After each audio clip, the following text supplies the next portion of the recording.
Cheeky Granis, Wall of Chaos, Winter Milana, Little Cheeky Snapcaster. How is everyone doing today? Oh man, I am excited. We have like a million decks to try to get to. Checking out our new standard meta. We're probably going to start off with just a bunch of, the best cards in the format and see how it goes. Why are we not getting the splash sound still? That's 2 streams in a row. There's no splashes. It's going to drive me crazy. Winter Milana handing out gift subs. Sherry Magnolia, Riggs, Sierra Angela, Say My Name and Shady Lamb, and T Foggery. Welcome y'all to the Fishbowl. Thank you so much for your subscription. Big super cheer for you. Thank you. Seriously though, this is how excited I am. Like, look at these cards. Bone Crusher Giant, gone. Lovestruck Beast, gone. Drown in the Log, oh my goodness. And the rest of the annoying rogue stuff like Thief Gill Enforcer, gone. Lucky Clover, that's been gone for a while. Emergent Ultimatum, not gonna deal with that anymore. No more looping stuff from the graveyard with Yarion. No more blinking stuff, or with Loris. No more blinking stuff with Yarion. Okos, what's about it? There's so many miserable cards. Some of them were banned earlier, but it is time for new, fun, awesome standard, and I am ridiculously excited. I am glad I never have to think about these cards again. And we have about a million deck lists to play today. Like, seriously, all of these deck lists, well, this bottom row, like 3 decks, I don't think are new deck lists, but we have like almost 30 deck lists, many that I built, some that were viewer submitted, from tribal decks to weird combo decks to Super Friends decks to werewolf. Like, wow, we got so much going on today. So we're gonna have some fun. And if you've never been to a pre-release stream before, Roundhouse and also Seamstress. And if I missed something, Alter Boy, welcome to the Fishbowl. Thank you so much for your subscription. Big super cheer for you. Thank you. If I miss a shout out, let me know because I'm not getting the splash. I don't know what's up with Streamlabs. I'm gonna try to refresh it again and see if that'll fix it, but for some reason still not getting the splash sound from Streamlabs, which means I'm gonna miss some subs. So yes, there's a huge list of decks here.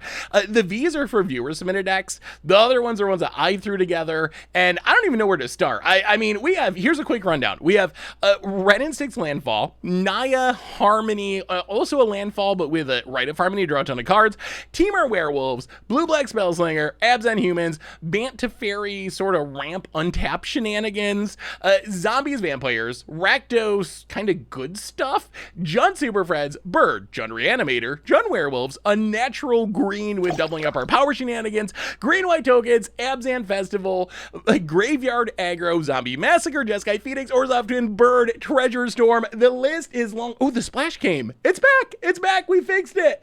It should show up now. I'm sorry, Mr. Poopy Butthole. It should start showing up now. Whatever we did, I think maybe fixed it.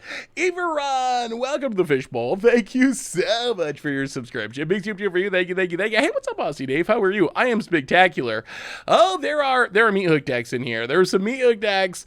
Oh, there's so many options, but I think, so if you've never been to a pre-release stream before, and this kind of replaces our early access stream that we used to get to do, but the idea of this stream is different than a normal stream. On a normal stream, we play like 1 or 2 decks, and that's the whole stream.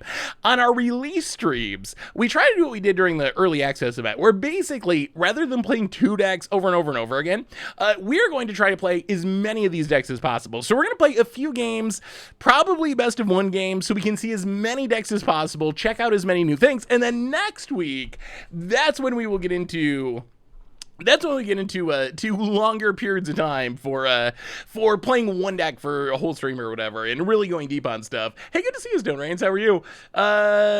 What about Triskaidekaphile? That one might be an against odds deck. We gotta have something for the YouTube too. Did I redeem the code for 4K XP? I did not. I heard that it's bugged, and that is the risk with all this. Is Arena is also like on its last legs and kind of dying. So we'll see. But I think let's do our reminders real quick and let's start playing Magic. And you can let me know. You can see all the deck lists on this doc, and let me know what you want to see, because there's no way we're going to get through all 25 of these decks or 30 of these decks. Having a rough day? Oh, Stone Rain. Well, I hope things get better. Oh, man.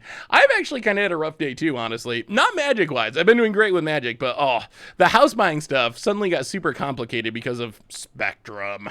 Spectrum is like the Eldraine of internet service providers, I think. Although, in their defense, they have kind of sort of tried to help me, maybe. I'm not exactly sure, but I think they're sort of trying to help me. But anyway, yeah, so So the house stuff has got a little messy, but what do you mean by dying? So my arena this afternoon has been, I play like 2 or 3 games, and then I'll try to join a game, and it won't join the game, and it'll just not do anything from that point on. It'll just, the clock will keep counting up and counting up. You can get out of it, go back in, it'll just do that, then you got to restart, and then join another game, and then it'll work again. So it's had a lot of issues like that. The store codes are not working for some people, a lot of waiting for server messages, so yeah, so we'll see. The Spectrum thing, the Spectrum thing is especially concerning because, like, we've talked about this before. I'm trying to buy a house. So here's what happened. I'm going to give you the story really quick because people have been asking about it. We'll do it really quick, and then we're going to start playing Magic. Actually, let's start playing Magic, and I can tell the story really quick as we're going. That probably makes more sense. Why is the chat not showing up? That is a good question. Where did the chat go?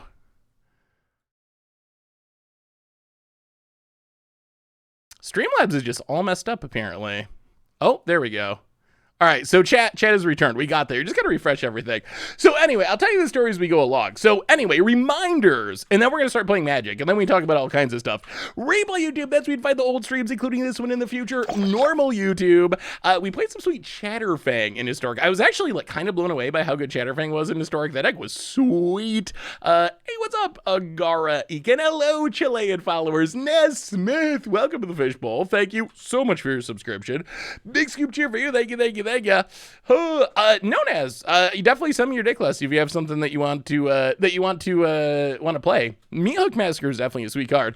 Otherwise, our sponsor today is Card Kingdom, and if you need some magical cards, you can get it from cardkingdom.com. Even get a free goldfish sticker. Let them know you want one. They'll hook you up. You can even get a gold bordered windswept teeth if you're looking for a cheap, not tournament legal fetch land. So thank you to Card Kingdom for supporting the show.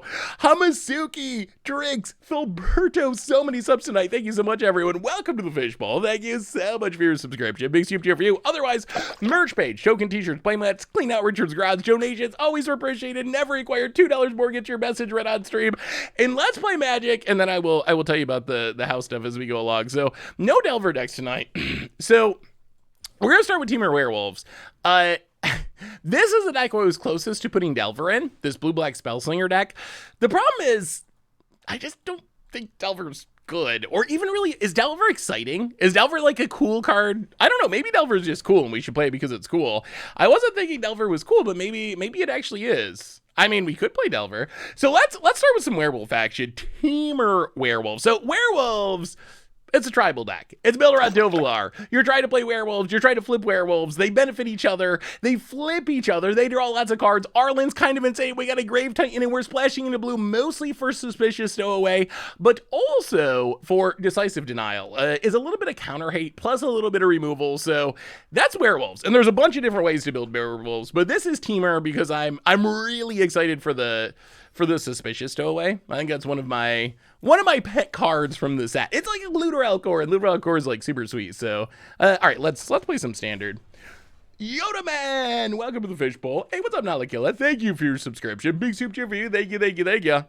Okay, so the Spectrum thing, real quick. So basically, I got the closing date on the house. Which is next Friday. So I've been going through the whole process. I called Spectrum 4 times throughout the process, from the first time I looked at the house, before I put an offer on the house, through the whole thing, because I wanted to make 1,000,000% sure, because obviously I stream and work on the internet, so I need to have good internet. Yeah, all the deck lists are with ! deck command. You will find every deck that we play so far on there. So anyway, so everything was good every time. They said, oh yeah, we service it, no problem. So I finally get the closing date for next Friday. I call up Spectrum, and I was like, hey, yeah, like, you know, I got the closing date, need to set up an appointment for you to come and set up my service. And they're like, oh, actually, I don't think we can service your house. I was like, And I went through I was on customer service phone calls for like 6 hours yesterday, and went through this whole thing with them, and I still don't really understand why, but for some reason, After every single person said they could service the house, they're saying they can't service the house. And then other people said, well, actually, we can send a tech out to see if we can service the house. We might have used the wrong address. There's like another road that has a similar name to the road that I'm moving to, and that one can't get serviced, but your address maybe would. So where it sits right now is they're supposed to send a tech out to look at the house and decide if they can give service. And the crazy thing, here's the craziest thing. The craziest thing of all this is I went and drove by there today just to make sure that I wasn't going insane. And there is literally on the telephone pole across from my house, their hookup, the box that you hook the internet into, it is on the telephone pole, like literally in front of the house. And the people next to me, the next people down, get Spectrum services currently. So I'm like 100% sure that they do service the house. They just can't wrap their heads around the fact that they actually service the house. So I'm hopeful that it actually ends up working out. But yeah, that has been an adventure. But it definitely freaked me out because I just can't buy a house that doesn't have internet. And I'm like a week away from buying the house. Drama Pack, welcome to the Fishbowl. Thank you. Let's get some Tovolar going. Welcome to the Fishbowl. That's a combo. Tovolar with Suspicious Stowaway. I think I would consider a combo. So now we get to draw a card with Tovolar. And then we get to loot with Suspicious Stowaway. And discard I guess probably just a land. Yeah, discard a land. All right. All right. We're playing best of one at the moment. What do you think about best of one versus best of three today? The upside of, you used to work at a cable company? Oh, that would be amazing. Anything you can do to help would be super helpful. And the other thing is, I'm pretty much just stuck with Spectrum because there's no other internet service providers there. There's one other internet service provider, and their upload speed is 0.5, which I actually didn't know was, I don't know if that actually counts as internet technically. Like I'm not convinced that actually counts, but yeah, so that obviously will not work for streaming. What is this? Okay, so Snarling Wolf can pump. What is going on? Our opponent's got a frostbite? They're trying to frostbite us? How can we need to be able to fight down their stuff. I feel like we're losing this race. If we block with Tovolar, they're going to frostbite and draw. Yeah, all right, sure. I guess it's race mode. So,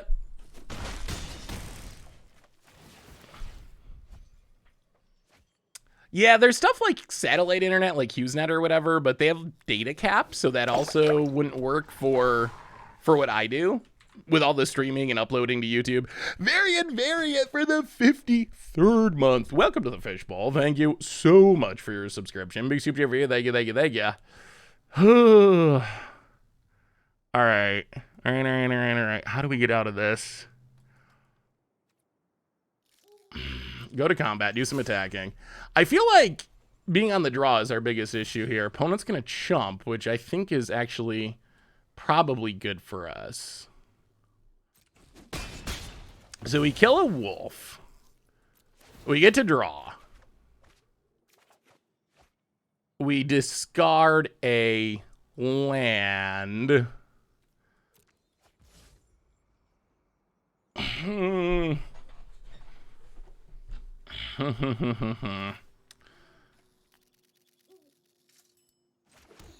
Play the lad. This mana is super awkward. Ooh, we have a new donation from Braun. Hello to you. Thank you so much for the donation. Definitely appreciate it. Hey. I feel like we're getting out werewolfed at the moment.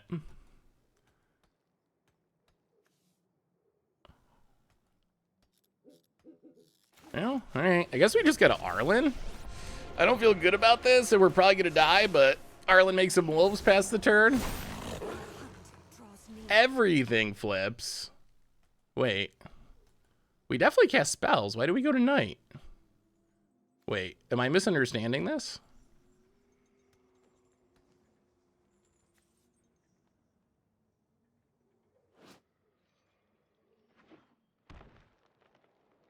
I'm so confused. Wait, where's... What am I doing wrong here? Night. It becomes... When it becomes night. If a player casts...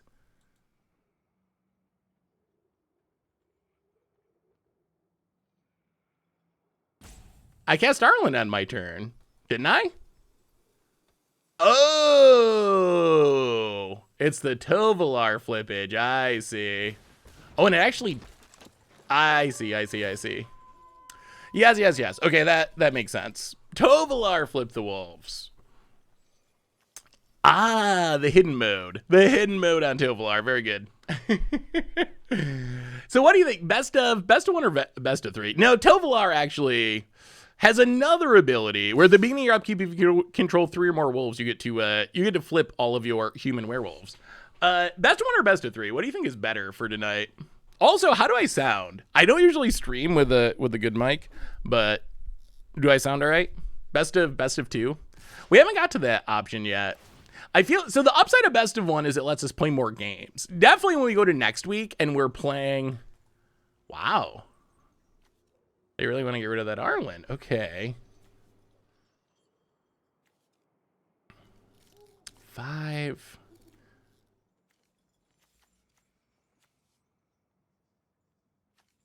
They can't give trample.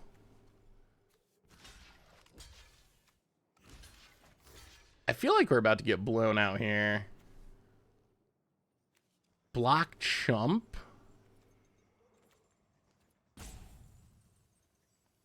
Yeah, let's do this. I think this minimizes our blowout odds. Glad to catch you stream. Is Arena working for everyone? I can't get it to work on mobile. I have heard from other people that they have been having issues on mobile too. It's having issues on... Oh? What? Oh. Well, I didn't even know that was a card. Well, we got Lunar Frenzied. I didn't know that was a... I didn't know that was a... I didn't know that was a... I didn't know that was a card, but we figured it out. By the way, is there an arrow where shock and such are still legal in best of 3 new standard? Oh, there is an arrow where they're legal in best of 3. Oh, that's awkward. Lunar Fight, that was very Ember Cleavage. They just kind of got us. Oh no, we're on the draw again. All right, White Weenie.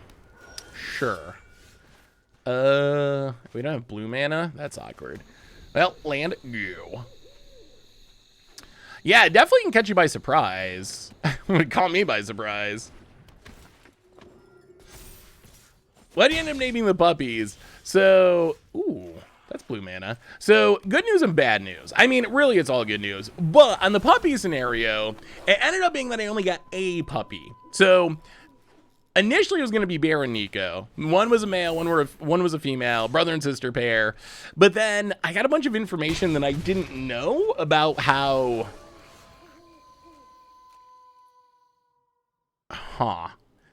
About how... Boy, you really got to stop losing die rolls. About how you're not supposed to get sibling puppies. So it ended up that I am getting, I'm getting one. I'm getting Bear, and Nico has found a very good puppy home. So it ended up working out in that way as well. Hey, what's up, Autumn Wings? How are you? I'm on it. Grandmaster Flowers. Well, at least that doesn't do anything super immediately.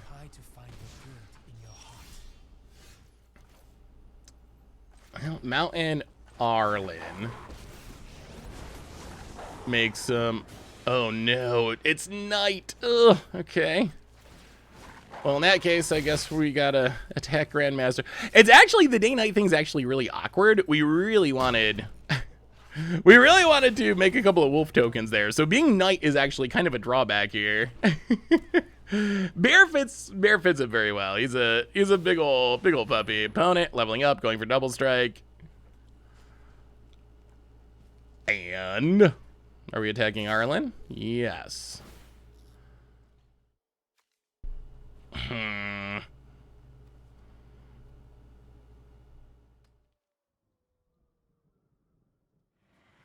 Okay.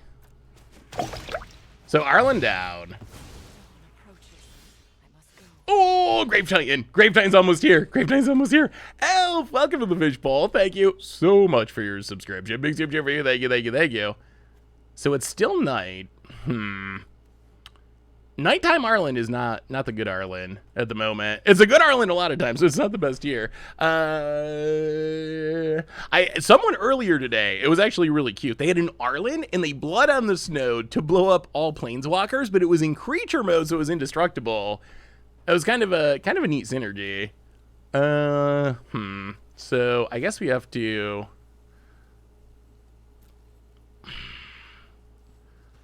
You know, let's go attacking. Go attacking. Draw a card. Another Stormseeker. Shatter Skull Smashing. Kill the Code Spell Cleric. Ooh, yeah. Alright.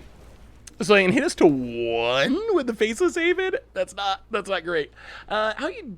Hey, what's up, McIntyre? How you doing? I know how much you're going to miss Eldrade. I have a shoulder to cry on if needed. Well... Actually, I am going to miss Castle Lockwain. The castle cycle's really sweet. All right. Oh.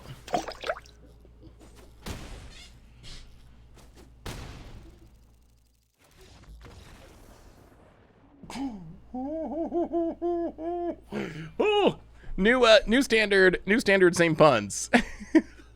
Awesome. That one was up. That was too much text on cards these days. I blame Wizards for putting so many text on cards. We gotta win with this werewolf deck. We gotta win a die roll. We've lost every die roll, and I know we're gonna finally win a die roll, and it's gonna be against control. That was definitely a pud. I mean, we were in really bad shape anyway. We could have stayed back and chump blocked, but I don't think it would have made a difference.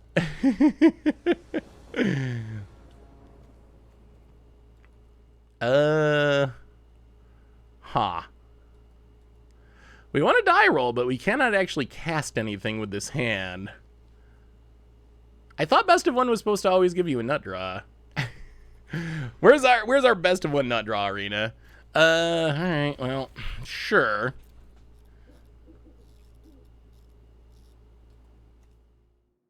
Still not good. I mean, I guess there's a doubt. Like, one thing about this stand that's going to be interesting, Book is definitely legal, although Field of Ruin is also legal, so there are good answers to it now. One thing worth mentioning about this standard is the mana's still pretty bad. I've noticed that with all the 3-color decks that I've played. It's not as bad as Standard 2022, which, whew, Standard 2022 had amazingly bad mana, but it's still not very good.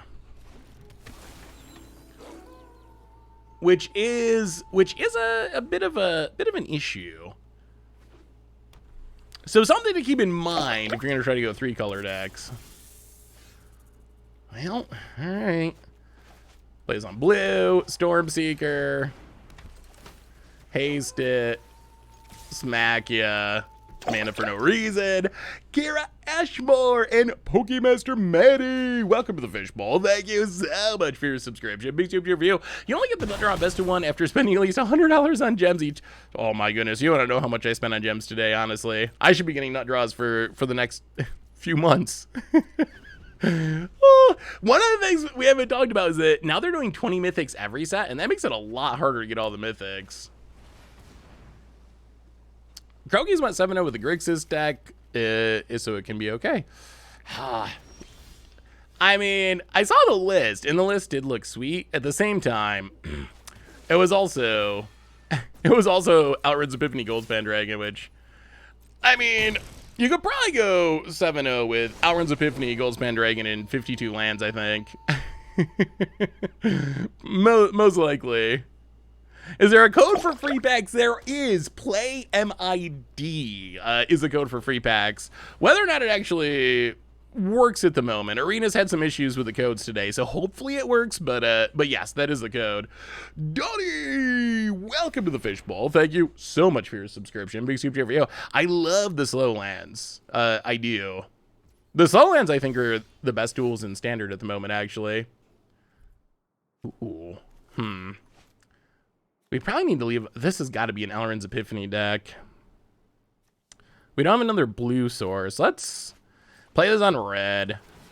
I guess we got to wait on Stowaway and leave up this decisive denial. I really don't want to get Epiphany locked here. So, have any of you played Standard yet today? Divide by 0. Well, all right. I guess we counter it. They can't Epiphany this turn yet anyway, hopefully. Opponent, down to 11. Snarls are really bad. They're so bad. Gablands. I haven't heard them called Gablands. Why Gablands? Quandrix Cultivator. Sure. Ugh. Coma would also be difficult to beat at this point. The new set's going to be tough with... Gablands, because Nassif and Nassif is known for his not that fast playing. That's actually pretty good. Snarls are still better than basics. Are they? Are they? I'm actually not convinced. They're...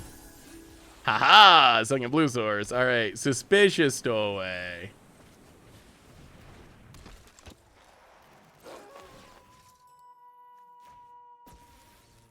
We can haste it in. Hit ya. Loot. Away the land. I don't know if we can get any of these last points of damage, though. Hey, Seth, I'm not normally able to make it to the stream because of my work, but I'm out sick today, much love from upstate New York. Well, hello from upstate New York as well. I'm glad you got sick so you could hang out for the release stream. Hopefully you feel better. I mean, Snarls are... You gotta play them to... You gotta play them to some extent. Just because of the lack of options. Yeah, how do we beat this? Ugh. Wow, so far so bad for the werewolves. This has not went... Oh, Arena, you are the absolute worst. Okay. So we can't play Stowaway because for some reason it tapped blue mana for no reason. Oh, Arena. We should have known better than to trust Arena's tapping. Oi, welcome to the Fishbowl. Thank you so much for your subscription. Big tip for you. Thank you. Snarls are definitely really bad. I mean, you still got to play them because we just need dual lands, but opponent's getting to the point where they can Epiphany through a decisive denial. We might switch to, yeah, Auto Tapper. No one knows what Auto Tapper's brain thinks. Ashaya. Yes, and we can't beat that. All right, so let's go to Werewolves Part 2. Werewolves Part 1 Teamer. The mana is pretty bad. Let's try a different take on it. We're gonna stick with 3 colors. And I promise there will be non-werewolf decks we play. We have so many decks to play. My headset's being funky. Let's try Jund werewolves. Jund werewolves are similar. What do you get from being in Jund? Well, instead of playing counter spells, you get access to Graveyard Trespasser. You get access to Infernal Grasp, which would deal with those big creatures. Also, Red 6 is just a really strong card, which I kind of feel like you should play in a lot of decks. Also get really good sideboard cards. Not that that's really relevant for us today. And that's, I guess, the biggest upgrades. The mana base, not really significantly better. I really wish that we had the full playset of these new lands. If we actually had all 10 of them, that would definitely improve the mana quite a bit. So let's try Werewolves Part 2. And then if this doesn't work, then we'll go to just straight green red. And straight green red I know can work. Did I say Ren N6? I'm probably gonna call it Ren N6 for like a month. I'll get there eventually. Hey, what's up, Leon Stu? How are you? Yeah, Inferno Grasp is really good. Oh boy. Once again, Pathway Mana Screw. Maybe it's just not possible to play 3-color decks. Maybe you can't do it. Maybe that's where we're at in our current standard. Maybe we just gotta be 2 colors. We have played against exclusively 2-color decks, and boy, have we had mana trouble with these 3-color decks. Leon Stew for the 34th month. Welcome to the Fishbowl. Thank you so much for your subscription. Big super for you. Thank you. Well, land. Go. Oh, it's... Ooh, Elrond's Epiphany. Del Torbs, welcome to the Fishbowl. Thank you so much for your subscription. Big super chat for you. Thank you. Well, what would we like to get countered? That is the question. I guess Reckless Stormseeker. Well, at least Infernal Grasp can kill a dragon. That's an upside. I expect the standard mana will get a lot better once we get to future sets, especially once we get to the gangster set that has that is built around shards. Then they gotta like finish the triumphs. Maybe you know what? Maybe we just go to best of 3. Maybe that's the issue, is we're playing best of 1. Maybe that's what we end up doing. What is it? Streets of New Caperna, something like that. But that's basically how they described it, is the gangster set. Well, okay. We do get to resolve a Magic the Gathering card, sort of. Hit ya. Down to 19. Play a land, pass the turn. I mean, best of 3 is like about 100 times better. The problem is we just won't be able to get through as many decks. That's a problem with best of 3, is when each match takes like a half hour, it just becomes very difficult to get through all the decks we want to get through. Yeah, I think you convinced me. It's probably, I guess it's worth it. I guess it's worth it even if we get through less decks, just for the sake of playing better Magic and not playing this deck over and over again.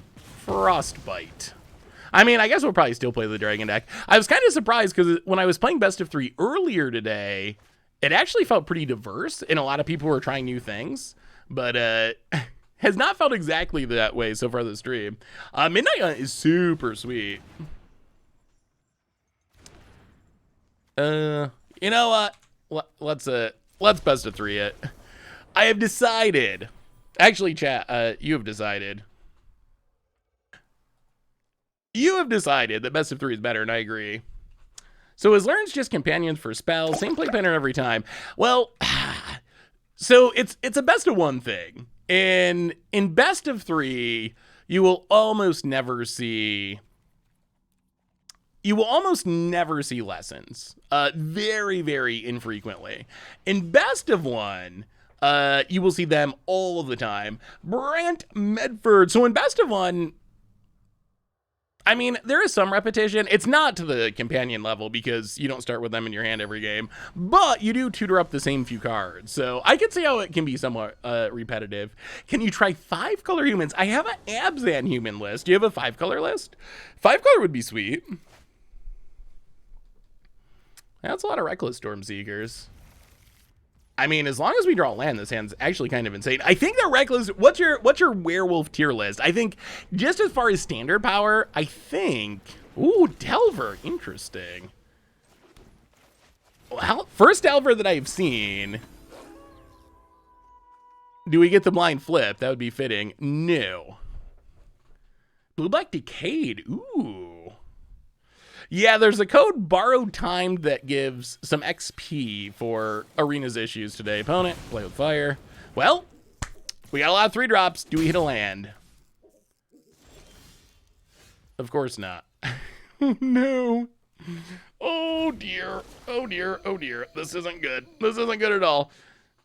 I didn't realize people love Delver so much. Maybe we do have to play a Delver deck. Opponent, land, make Manic Channeler. Oh, what I would give for a land. And also for it to become night. Opponent hits us. Down 18. 6-drop. Oh, wait. How did it become? Okay. I guess I get to cast this for 1 mana for some reason.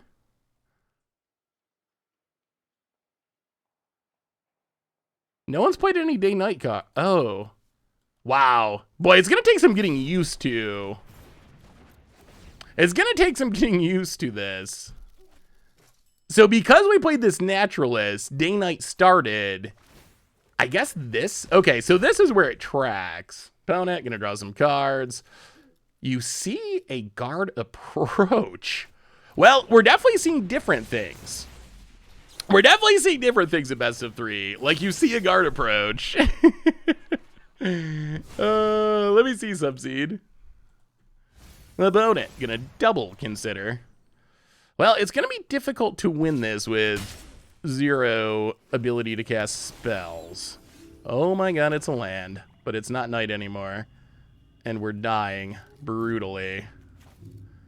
Yes, this is real bad. Well, we resolve removal spell. Delver. See, this is the thing with Delver. Oh my god, they got there. 4 turns? 4 turns and they got the flip. So they did do it. They did successfully do it. Took advantage of the fact that we did not have the ability to cast anything this entire game, and that is going to continue. Huh. Well, our running has not been good this standard. Celestis is sweet with werewolves. Celestis is interesting for sure. It's definitely interesting. I think the biggest issue is werewolves don't have a ton to ramp into, which that is a bit of a concern. Well, you can bring in more cheap removal. That seems reasonable. Graveyard Trespasser. I don't know how much graveyard stuff our opponent actually has. Tovolar Stormseeker. I wonder how good Moonrager Slash actually is. Yeah, Day and Night, it's going to take some adjustment too. The weird thing is how it just keeps tracking. Like, that's the part that takes adjusting to. The old werewolf mechanic was tied to the actual cards on the battlefield. Daybound, Nightbound is just a thing that constantly happens. So that's why it was like throwing me off that it was night, because we like had a werewolf on turn 2, it died. That started the process, so it's flipping back and forth. Even though there's nothing on the battlefield that cares about it, that's going to take a little bit of getting used to, I think. Well, let me see, Silas. Grixis Delver. I could see something like that being... Come on, Magic Gods, be good to the werewolves once. Just once. Oh, all right. Well, we got lands this game. That's better than not having lands. Boy, we've had some clunky hands with this deck. All right, Delver. All right, chat, give me your bets. How many turns into the Delver flips? I would say, more lands. Based on our opponent's deck, on average, 3 to 4, I would say. Oh! No. Oh. The blind flip on turn 1. Well, we're probably dead then. That's unfortunate. All right. We draw a 6-drop Reckless Stormseeker. Haste it. Attack you. But our opponent got a 1-mana 3/2 flyer. That always happens. That always happens to me. I swear, we should play a Delver deck, and I'm telling you, it'll take us 40 turns to flip it. Even if that's not possible with the construction of our deck. How about it? Royal Eruption. Oh, it resolves. All right, well, we'll see. I mean, these Grave Titans are good if we get to them. We dealt with the Delver for the time being. We haven't drawn much else. Yeah, Delver was reprinted in Innistrad Midnight. Oh, I know your pain, Ghost X. That's exactly how it happens with me too. So have y'all played anything sweet with Innistrad Midnight Hunt yet?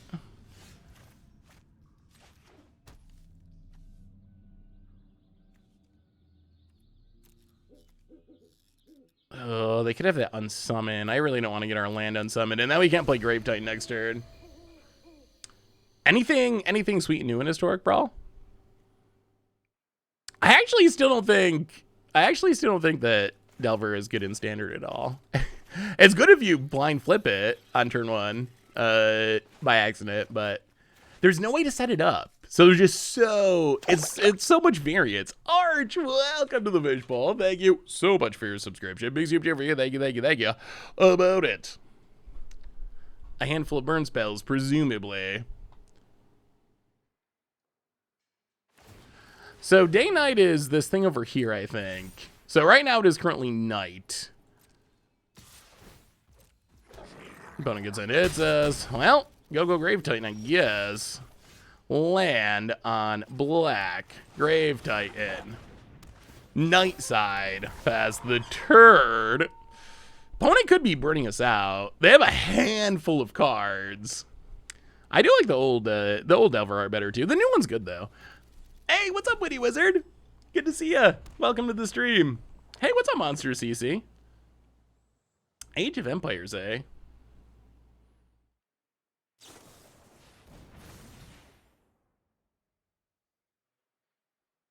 Paul's got a interesting plan.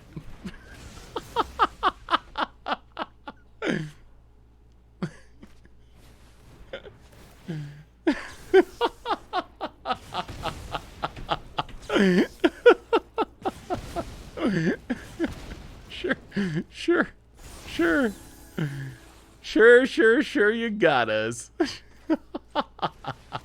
I mean, I'm sure we're dead, but that's kind of hilariously.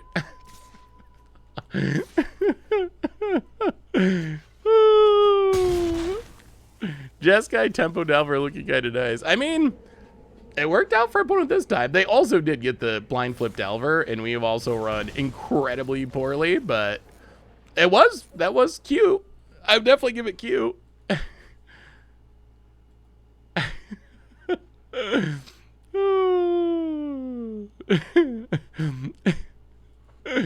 Oh, that was pretty funny. Delver seems broken. I mean, yeah, it all comes down to your luck, really. If you're someone who's very lucky, then Delver is broken. Like a 1-mana 3/2 flyer is very broken. The problem is mathematically, it's a 1-mana 3/2 flyer like 25 to 30% of the time. The MDFC lands are a way to increase your spell count. All right, we're gonna try this with our very sad pathways.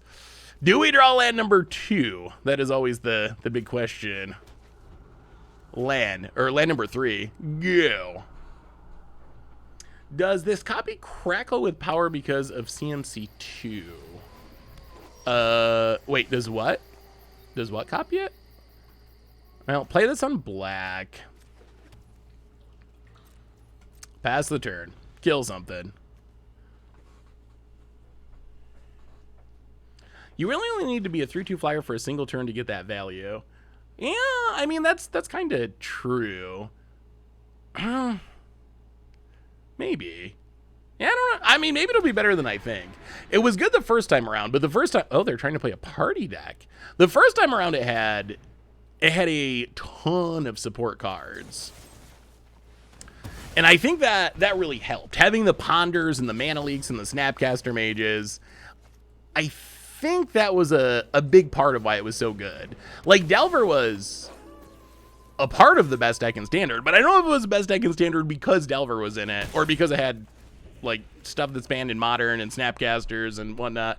Hey, Zach, the reason bought 4 German boosters of Modern Horizons 2. 2 boosters were bad. The other 2 had Misty, Mesa, Foil Solitude, and Foil Urza Saga. That is ridiculous. those are great boosters. Well, they can't party yet. I guess we just play Arlen?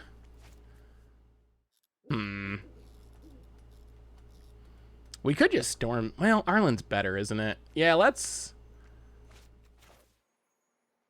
Oh, these pathways. Pathways drive me absolutely insane. Pathway on something. Arlen. Make a couple wolves. Haste up a wolf. Hit ya.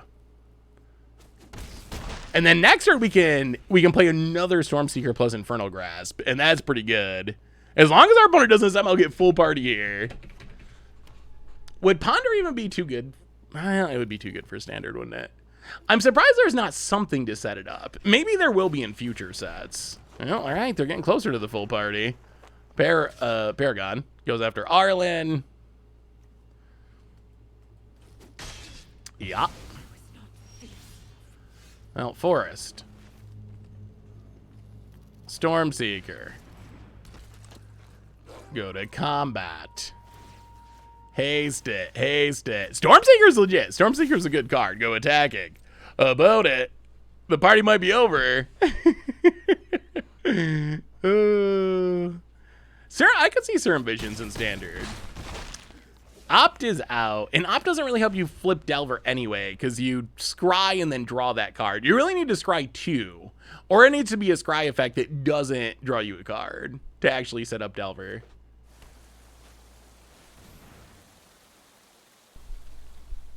More parties. Well, all right. Kill that. Kalarnos Marks, welcome to the Fishbowl. And opponent, the party's over. Welcome to the Fishbowl. Big super cheer for you. So what, yeah, Curate might be the best of the options we have. So what decks on the list do you want to see the most? What is top tier? Top tier as far as decks you want to see today. All right, removal in. I like this Duress art. That's a pretty creepy Duress. I don't know if it's the best. It's probably not the best Duress art, but I do like it. Is Cinderclasm good enough? It kills some stuff. Graveyard Trespasser. We haven't run into many graveyard decks yet. I think that graveyard decks might end up... Well, this is a deck with Arlen. This is an Arlen deck. I think the graveyard decks might take longer to develop. That would be my guess. I'm kind of disappointed that we haven't got to see Tovolar go off. We haven't got to see Arlen go off yet. Yeah, let's get on one more Huntmaster, maybe. Bring in a bit more removal around it like that.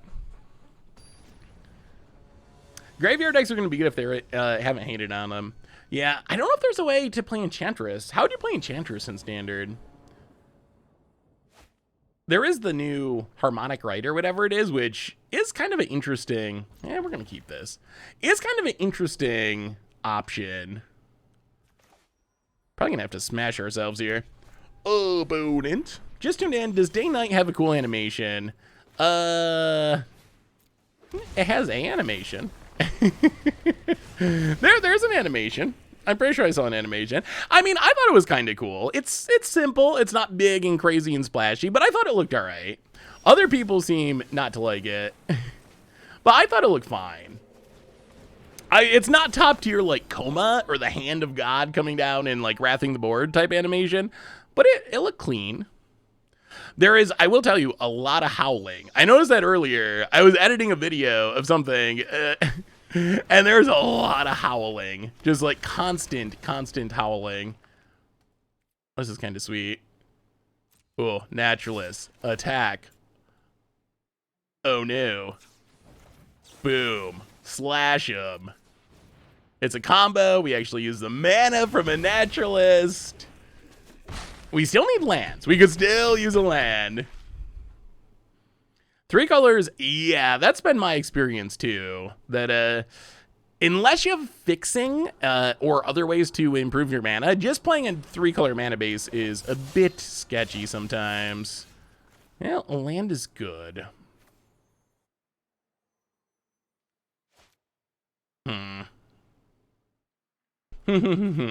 Well.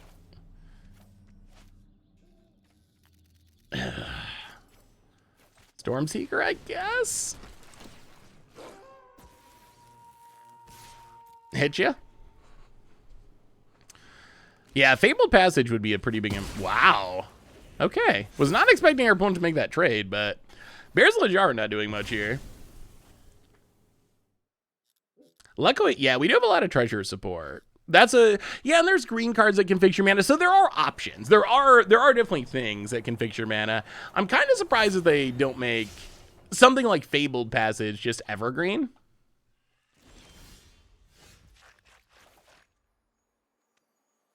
Well, Tovolar. Go attacking. Get a green mana. Do you block? Or on a rampage. Welcome to the Fishbowl. Thank you so much for your subscription. Big super for you. Thank you. Naturalist. That's 3 wolves or werewolves. Maybe? Are we going to get a flip? Are we going to get a Tovolar flip? Opponent, 5 cards in hand after going on the adventure. Oh, it feels so good not to have Eldraine. All right, wow, kick it? Sure. Well, it's about to become night, and that is going to be good for us. Night is here. Play this on night. Those are some big old werewolves. They hasted. This is where werewolves look insane. Add 2 extra mana. Red and green. Combos with Tovolar if our opponent blocks. About it. Oh, this is the werewolf beatdown. This is the werewolf beatdown. Gonna block Tovolar. Haha. Keswick Wolfrod. Built in. Pump it. Smash you to death, and we would have drawn a ton of cards if we were alive. That's where werewolves feel so amazing. That's where they feel so amazing. Oh, yeah, that's the good werewolves. All right, let's just try straight up. Let's try straight Gruul. Let's try straight Gruul werewolves. And then we'll move into non-werewolf decks. I promise. We're not just going to play werewolves. But we'll get a little sampler of all the versions. The upside of Gruul, I actually think, and I want to try all the spicy versions, but I actually think that straight Gruul is probably the best version of werewolves. The upside of Gruul is you actually have good mana. And those problems, the problems we were having before of like, oh no, we don't have our colors, those go away. So I think that is the biggest upside. Plus, you get a full place of Wrenn and 7. I think Wrenn and 7 is like legit. I think Wrenn and 7 is going to be one of the more impressive cards coming out of the set. Storm of the Festivals is so good. I got a couple of Storm decks. We might try some Storming too. Ooh, a Leer deck. Yeah, I haven't actually figured out how to build around Leer other than I want to build a combo deck around Leer. Do you have any? Why no Goldspan? Well, that's on a werewolf, but I also kind of dislike Goldspan. Too easy. Too easy. We play Magic on hard mode here. If there's a card like Alrund's Epiphany or Goldspan Dragon, then we mostly do not play it. That's not exactly 100% true, but I do tend to shy away from playing like the busted cards that every deck plays for the most part. Zelzong, welcome to the Fishbowl. Thank you so much for your subscription. Big soup cheer for you. Thank you, thank you, thank you. All right, looks like we're up against, is it dragons most likely? Yup. Usually backed up by Goldspan Galazeth with Clue Making Instant. I'm sure we'll get a Wrenn and 8 someday. I actually do think Wrenn and 7 is like legitly good though. Like that's not like some janky fun card. I actually think Wrenn and 7 is like really good. And it tangles with the Goldspan Dragons. The problem is Alrund's Epiphany. That's a card that's really difficult to beat. Big Scoops, the emote. The Scoops cheer emote is what that's referencing. Well, Arlen. Make some wolves. Get smacked into oblivion by Goldspan Dragon. I got a feeling I know what's coming. Alright, Dragonfire. Land. Well, play this on green. Wrenn and 7.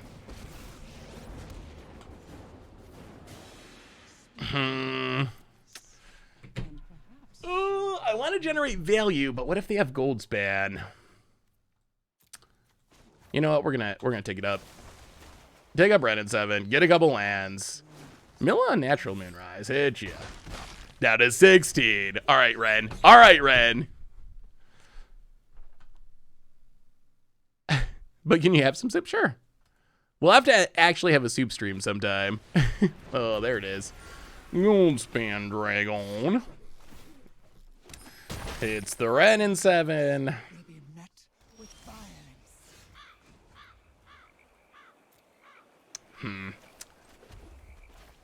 Well, Huntmaster. Make some wolves. Pick up Wrenn and 7. Draw some lands. Hit ya.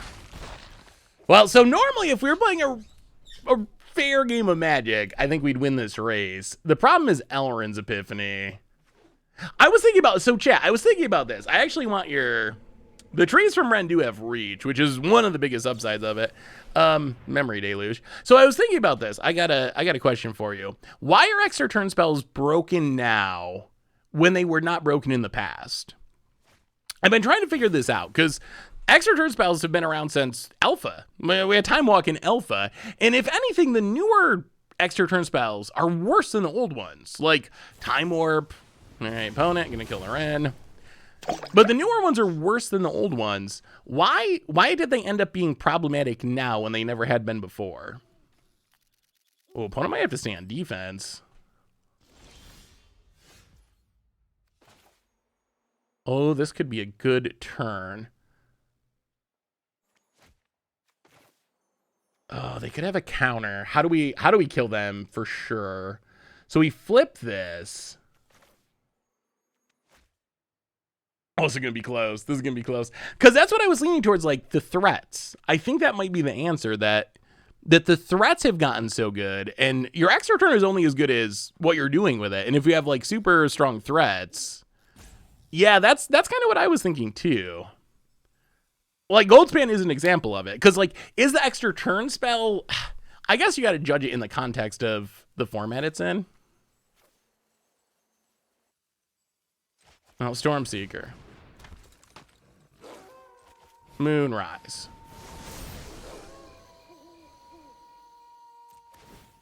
Haste it. Grow it. Dead. Dead, dead, dead, dead, dead. Try to Goldspan Dragon us, will you, about it? Am I going to draft? Probably not. We mostly play Constructed. That was a pretty good one. Planeswalkers, I think, are another part of it. So do you think that means that Wizards just... Man, my headset's doing wonky things. I don't know why. So do you think that means Wizards just needs to stop printing extra turn spells? Is that where we're at? Like, I feel like extra turn spells are getting blamed for stuff that's not necessarily their fault. At the same time... Yeah, if they're broken, right? So maybe even though it's not really their fault, we gotta avoid printing them as often. It kind of feels like, yeah, because we had Nexus, and now people are already complaining about Arwen's Epiphany. So it kind of feels like if those are already causing problems, and those are relatively safe looking, maybe we just gotta avoid that archetype for the time being. Sadly, because I used to like extra turn spells. I used to think extra turn spells were pretty sweet, but not anymore. Not as much. All right. Actually, you know what? Let's keep the Huntmaster. Huntmaster's like... Grave Titan's a legit card still. Yeah, Nexus was uniquely problematic. They need a drawback. How do you put it? Like, what kind of drawback would be good for an extra turn spell? I mean, they mostly have upside now. I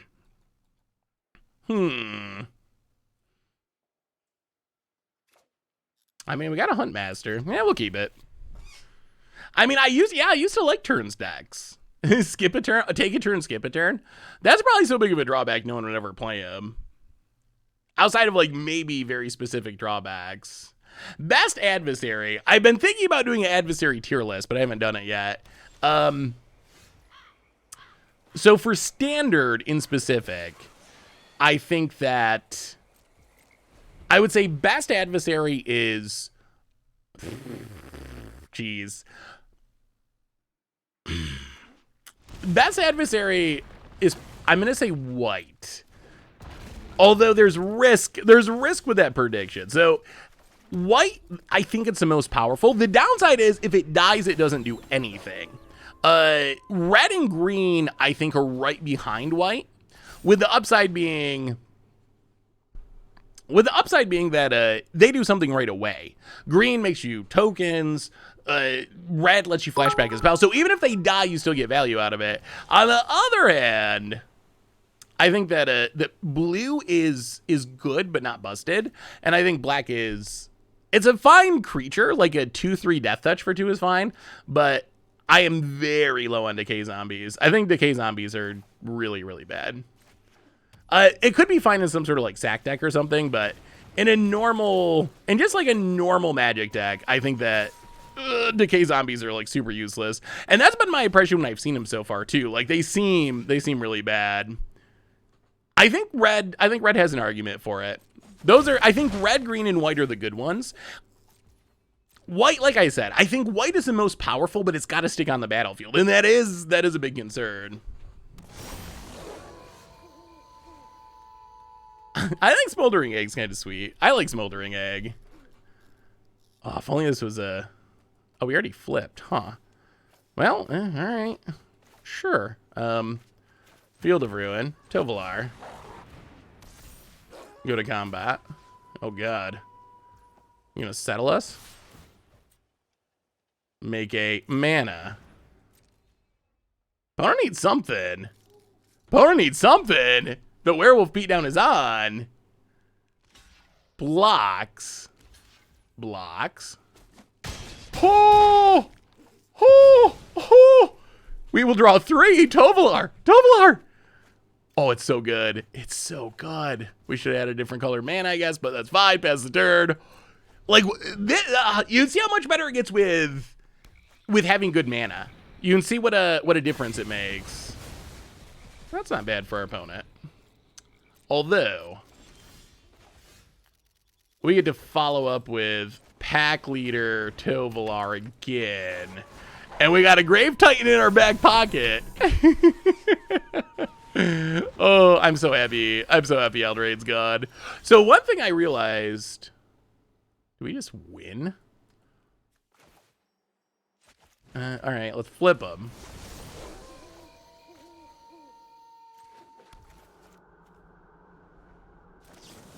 Flip him, kill him?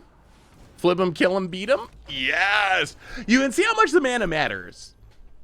You can see how much the mana matters after we struggled with Temur and Jund werewolves to some extent, mostly because of the mana.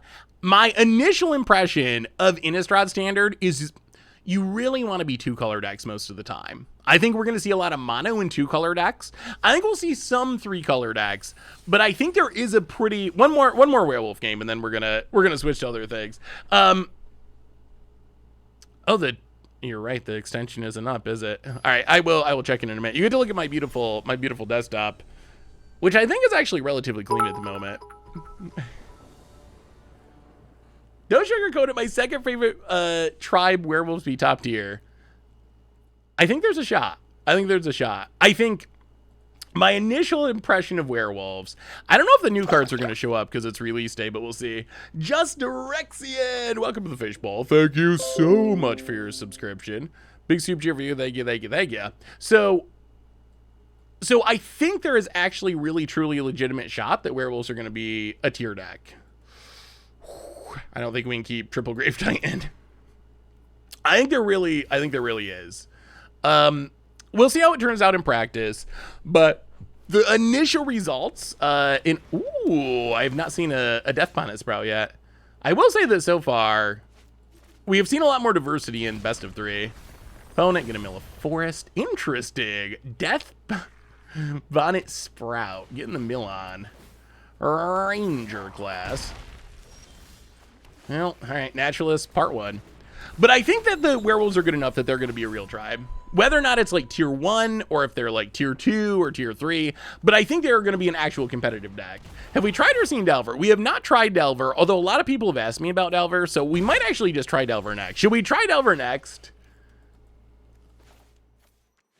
I guess I should have. Yeah, I should have played that last turn, shouldn't we have? Well, attack. Add red. Slash the mammoth. Hit ya. Bone it. Go do some milling. Flip around and do a Hulkin Death Bonnet. In Historic, I think we're doing all standard tonight. But we will definitely play Historic next week. Opponent gets in, counters, blah, blah, blah. All right. Opponent's off to a pretty fast start here. Ha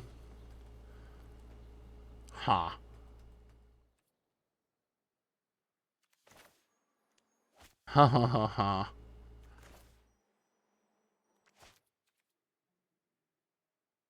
Opponent's got one card in hand. How do we not die is the question. We need to get to this Huntmaster. That is a long-term game plan. Well, let's pack leader. Naturalist. No attack. Try to set up for next turn. Opponent. This Deathbone Hawk's actually been good. Maybe Deathbone Hawk's actually a good card. Hey, I love you too, DeGreco. Old growth throw. All right, that's what our opponent's got. Gets in. Gets in. Oh. Block, block. Come on, untap land. Please, please, please. Oh, okay. Tovolar.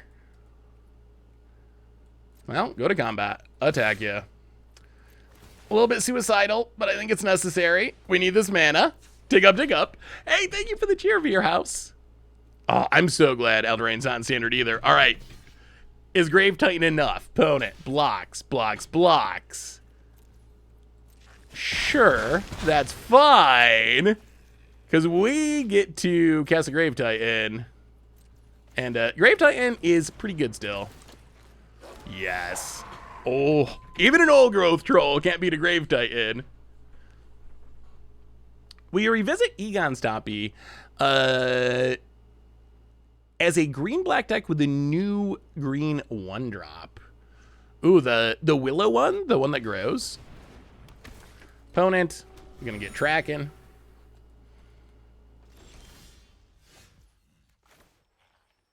Well, I guess we play Arlen.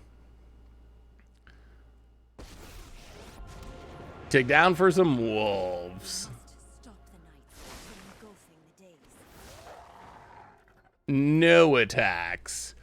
Ooh, if Arlen stays out, this is going to let us flip. And once Grave Titan flips, then we're really in business. Yeah, Grave Titan's still good. Even in 2021, Grave Titan's good. Even when it's a werewolf, it's still good. Another tracker. All right, we're going to get a flip finally. About it. Passes. Well, take up Arlen. All right, pass the turn. Flip around Tovolar, which we can actually use to start fighting. Should we? Well, probably not yet. All right, flip it around. Oh, we're gonna have nighttime Tovolar. Oh, so what deck y'all want to see next? It's Grave Titan. It'll always be green Grave Titan. About it. Not even big enough to fight. Synthetic Evo. Well, oh, leveling up. All right, that's fine. That is fine. Welcome to the Fishbowl. Thank you so much for your subscription. Off the top, sure. Big super cheer for you. Thank you, thank you, thank you.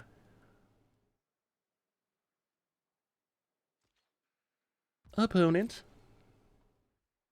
Are we going to get frisky? No. Well, Tovolar. Nighttime. +1/+1 counter. Untap. Den of the Bugbear. How do we do this? I want to attack, but I also don't want to lose Grave Titan. Well, we got to attack with Grave Titan, don't we? We need the wolves. So go to combat. Get in with Grave Titan. Make some more wolves. Whoo! Sheddix! Welcome to the Fishbowl. This has me hyped too. This set's sweet. And standard actually seems really sweet right now. I think it's actually really sweet. Is this deck not in the dock? Oh. Actually it might not be on the dock. So there might be, I will give you a little spoiler. There might be a YouTube video coming up shortly that takes advantage of this deck.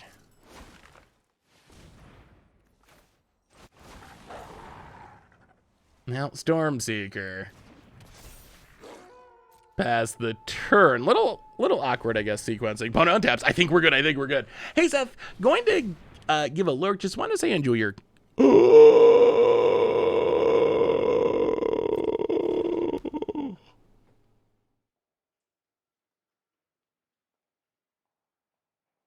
Oh no.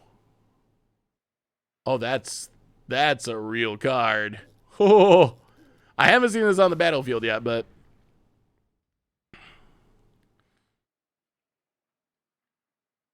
oh gee, oh gee, oh gee.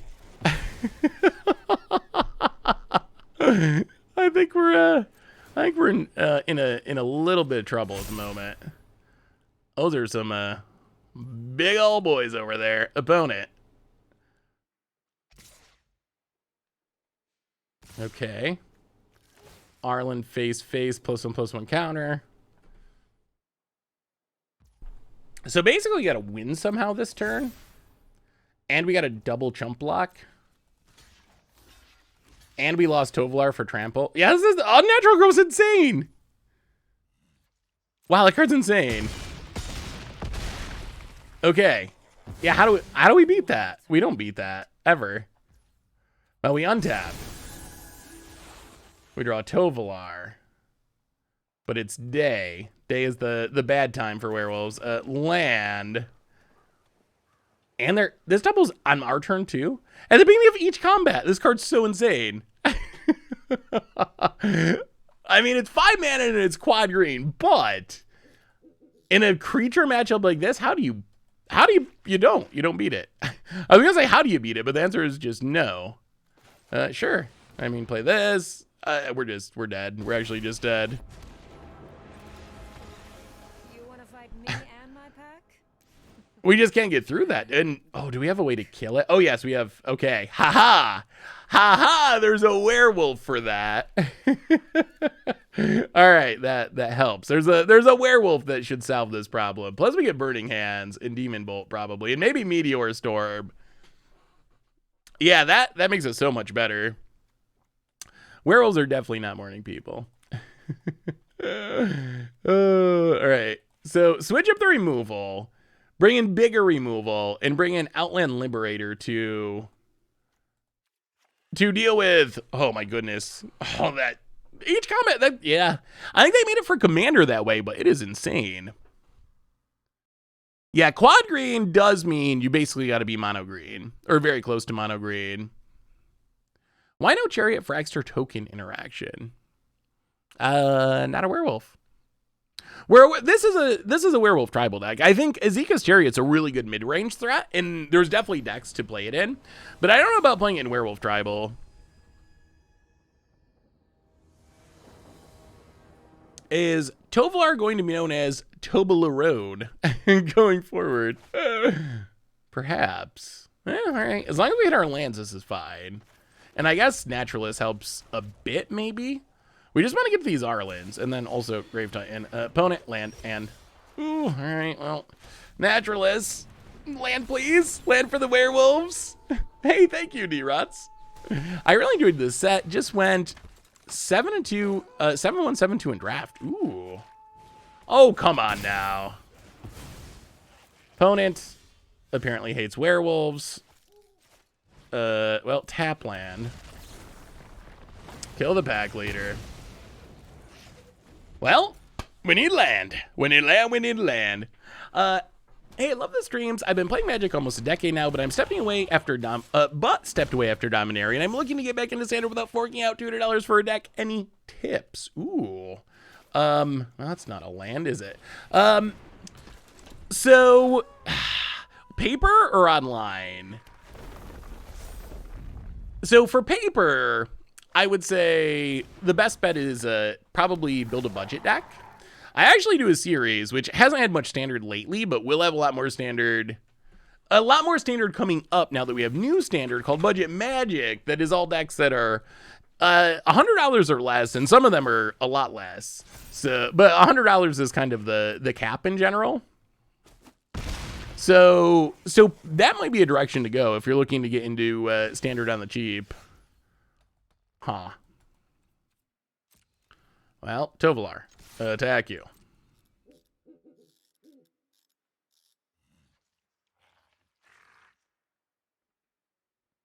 Nine land drops. So what are we playing next? Actually, if you want to get... I forgot about that. So I think it also depends on your your overall goal. If you are just want to play like fun casual games, and good reminder, I actually just, hey, what's up, Doug? I just wrote an article today that has 30 decks that are around $20, and those are not decks that you're gonna go and win a tournament with, but they're designed to be like fun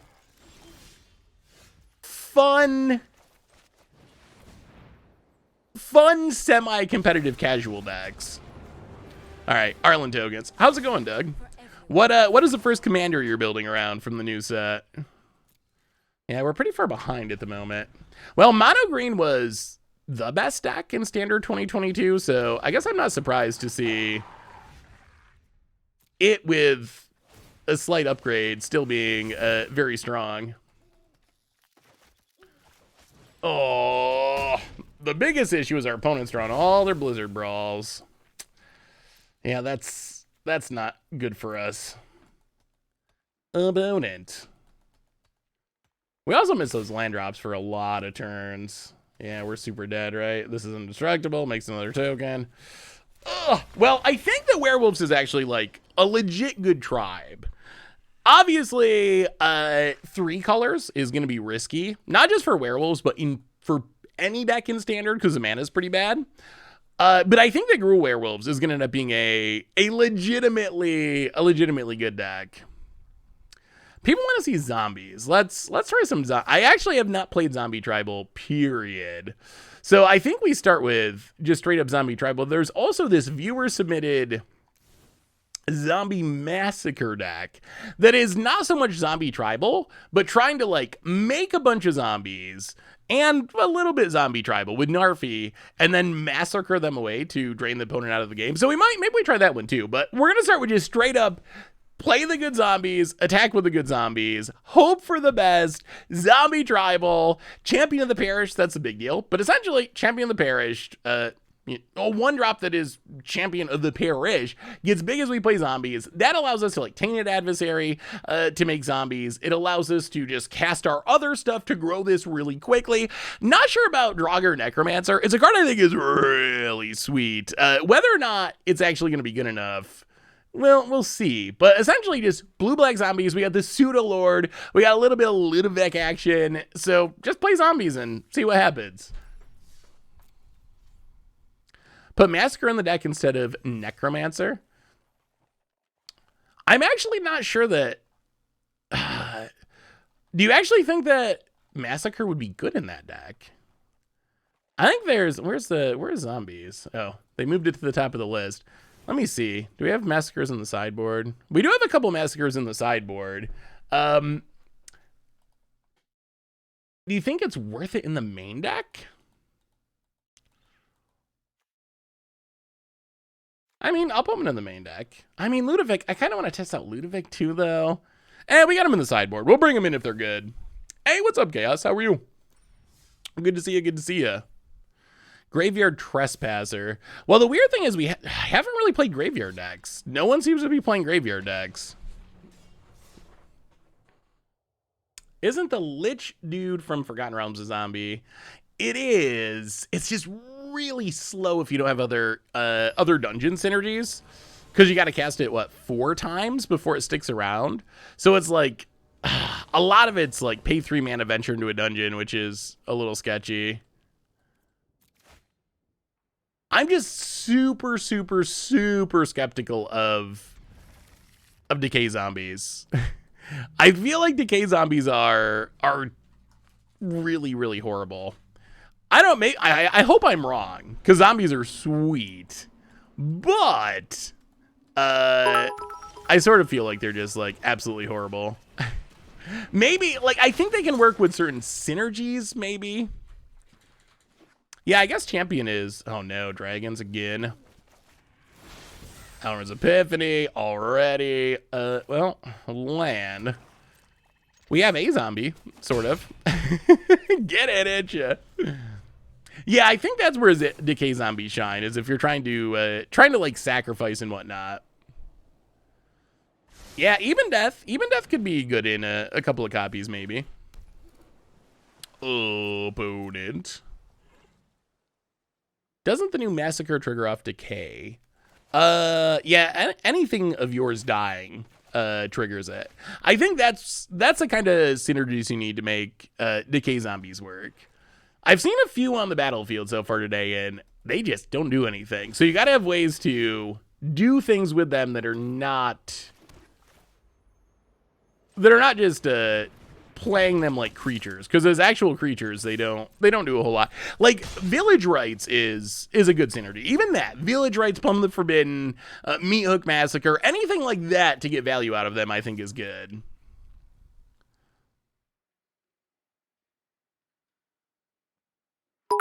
Cardboard Live is broken. Oh, let me see. Yeah, it was updating, apparently. I think it's updated now, although I don't know how many of the new cards it's actually going to have. Opponent gets a treasure.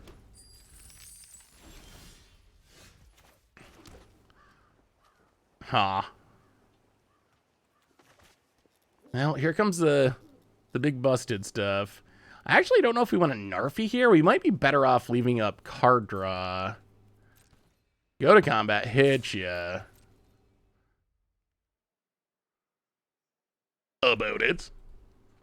Hey, what's up, Killadago? How are you? Down to 12. Pass the turn. Ah, we are trying to zombie. Wow, card order has the new cards already? That's impressive. We can after this match we can look at other zombies. We can do a little live brewing if people are interested. Do people think draft or sealed is more fun? I am a huge draft fan. Sealed, for me, the act of drafting is what makes limited fun. That is by far the most fun part of limited. So for me, it's clearly draft. Well, thin the deck, I guess. These Narfies are awkward. I wish we could get them in the graveyard. Opponent's gonna float some manas. Yeah, I mean, to each their own. I missed your cheers. Oh, my apologies, Vihas. Thank you for the cheers. What commander are you going to choose for Commander Clash? I'm excited to watch. Innistrad is my favorite plane. I also love Innistrad. I am probably gonna go with Slogurk. Slogurk, I think, is the most interesting to me. Well, all right, Village Rites. Draw a couple cards. Well, maybe we get to see some decayed zombies in action. Thin the deck. Ugh. Do you think this deck is going to end up being the best deck in the format? Well, grab a swamp. Fusion! Welcome to the Fishbowl. Thank you so much for your subscription. Big super cheer for you. Thank you. Add a Serac? A Serac, though, I don't think a Serac's playable unless you can venture. Like 3 mana to scry 1 is just so bad. So that's kind of the issue. Narfi's at its best when we can get it in the graveyard, which we haven't been able to get it in the graveyard yet. But that's where it really shines. I feel like Tainted Adversary is like, jeez. I don't know why I feel like they went way too light on this one. I feel like this should be 2 mana for the kicker. I feel like the 3 mana kicker is like surprisingly powered down. Little Zoo, first time sub. Welcome to the Fishbowl. Thank you so much for your subscription. Big super cheer for you. Thank you. But compared to like the other ones, like the green one is 2 mana and you get a 3/3 real creature. These are decay zombies. My opponent's probably going to counter this anyway.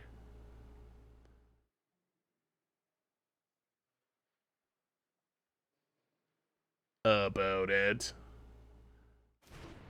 Well, all right, let's decay. So this does give us something to Village Right. So that is an upside. Opponent kills it. Well, I guess we're village righting Tainted Adversary. I think the Narfies help with the Decay zombies too. Like, if you can actually pump the Decay zombies, they get better. All right, get a couple fake creatures, pass the turn. What do you think if they were put in Nexus of Fate? They won't, but it'd be hilarious after banning Golos and Commander for being too powerful. Yeah, Nexus of Fate, I don't think that's on the reprint list. Bonnet, more removals, untaps, Aura's Epiphanies, hits us. Aura's Epiphany. Yeah. So I will tell you, my expectation is a month from now, we're hearing like a huge conversation about Aura's Epiphany. That's what I think is most likely to happen. I even saw it already on today with people saying, this is release day. The set's not even out in paper. And there were very good Magic players on Twitter saying like, that card's getting banned, blah, blah, blah. So I would not be the least bit surprised if that's the path we're heading down. Magic players love to complain, and I think that is going to be the popular thing to complain about from our current standard. So, like, what do you do with these zombies? Like, we kind of can attack with them, but they don't actually do anything. Or they get in for 6 and they die? Main deck Disdainful Stroke, eh? Well, try to kill the Galazeth. Opponent. To be fair, Epiphany has been powerful for a long time. That's... Behold the multiverse. That is true.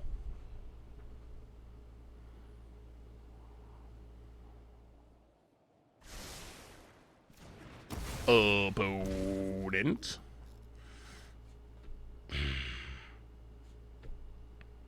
See, this is like so awkward. Like, what do you just not ever attack with these? Like, what do you do with a Decay zombie?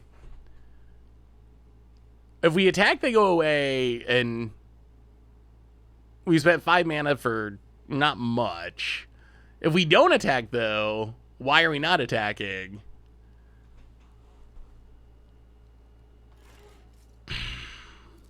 Why do you need them?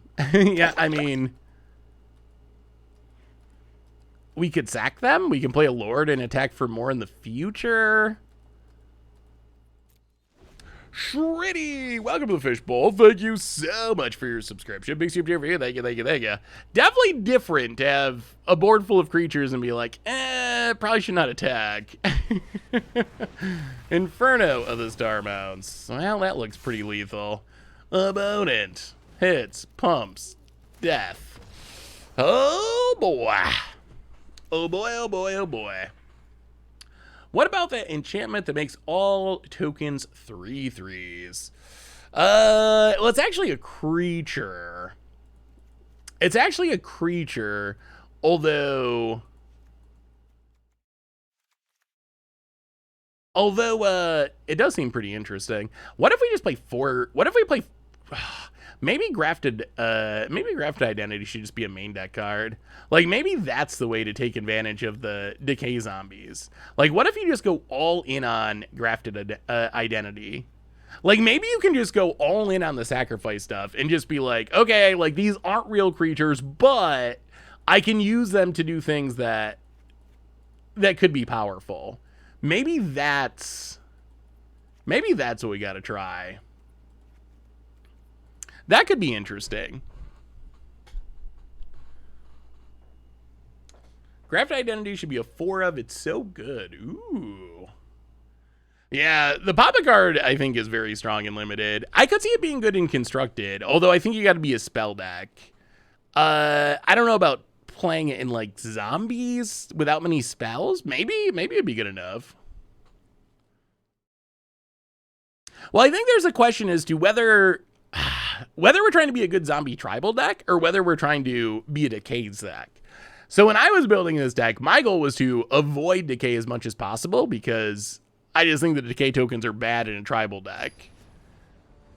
If we're going to be a if we're going to try to be a Decay sack deck, I think that's a legit plan, but I think that would be... I think, like, no Blade Wing Scobs, no Narfies, get rid of all the Lord effects, and instead, like, try to focus on...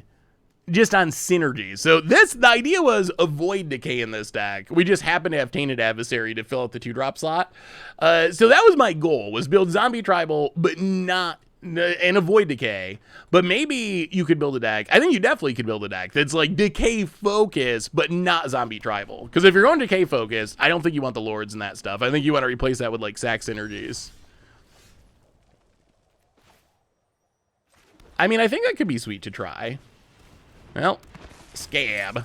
I mean, the Scab's not that good anyway.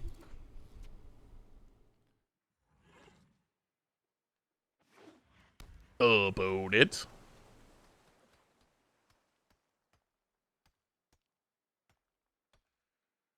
Hey, Zeth, the Kate is good because this token is the kind of card advantage for sack decks.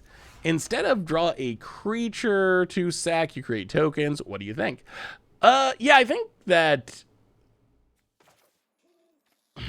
I think that the place where Decay can be good is in those style of decks. I think that's Decay's home. I think trying to use them as actual creatures is unlikely to work out.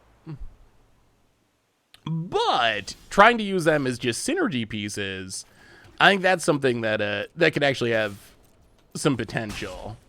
I'll hit ya. I'm actually curious now. Maybe we'll try doing it after we finish this game. See what happens if we take out the zombie tribal stuff and just maximize like sacrifice stuff. Like, does that end up making the deck better? It might. Well, go to combat. Attack ya. Also, like, one of the things I strongly dislike about Alrund's Epiphany is I feel like we should be playing it. As much as I dislike playing against it, like, and it makes me feel dirty to say that, but I feel like the correct thing to do is like, oh, we have blue mana. We should be playing 4 copies of Alrund's Epiphany. Expressive iteration. I don't really want to get Haven killed. We know our opponent's playing Dragonfires and they had mana up, so I feel like a little bit risky with red mana up to just try to attack with a land. What about going Rakdos aggro with zombie package like in the OG Innistrad days? I don't know what...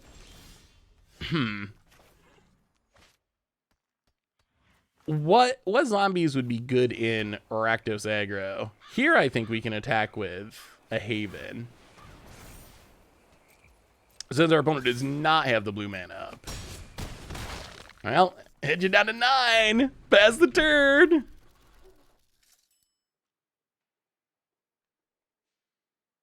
Do you think that mono black zombies will be top tier in Historic or Pioneer? Oh, I think Historic it might be where it's at its best. I think Historic has the most synergies.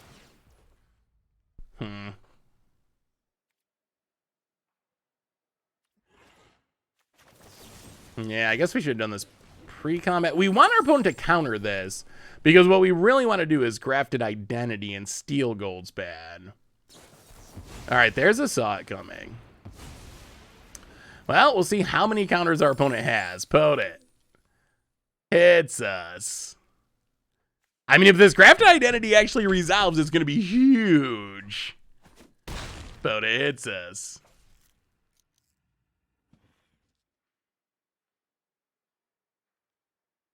Perfect answer for extra turn spells. A 2-mana artifact that says if a player would take an extra turn, you control them during that turn. That would be a great hoser for Alrund's Epiphany. And a card that ends a turn during the extra turn. Ooh, that would be interesting. Hey, what's up, Grimalacho? I think my concern would be it might be a little narrow. Well, go to combat. Wait, can we? 1, 2, 3. But if they kill the Faceless Haven, then we can't. Oh, that's awkward. We need to steal the Goldspan. That's the bottom line. I'll go to combat, hit you.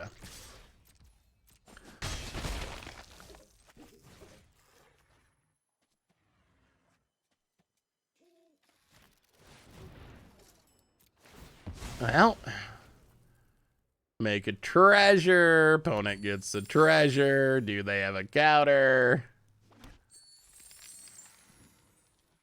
No. Please no. Please no. Come on. We need this gold span. We need this gold span. All right, behold the multiverse. Well, we're going to get the gold span, I think. We have a new donation from Dryce, $10 donation. I just started a new job at the beginning of the month, along with teaching marching band. Pro, I love my job. Con, I keep missing your streams and I miss spoiler season, so I have no idea what cards do. Oh, you got a lot to catch up on, Dryce. It is a sweet set. Thank you so much for the donation, and hopefully you're enjoying the new job. Marching band seems like an interesting job. Feather the Redeemed, thank you again for the donation. Feather the Redeemed is so annoying, could benefit from new cards that pumps cards for 3 mana and red-white. Who, yeah, maybe. It's a little, 3 mana is kind of a lot for the Feather card, but +1/+1 counters in lifelink is pretty good. Any decent control lists? We don't usually play too much control. Battle of Frost and Fire. Okay. And is the gold span living? Is this a punt? Or do they have another burn spell? Maybe, ooh, maybe Grafted Identity is like the truth. Okay, maybe we just gotta make this a Grafted Identity deck. Maybe that is what makes this deck work.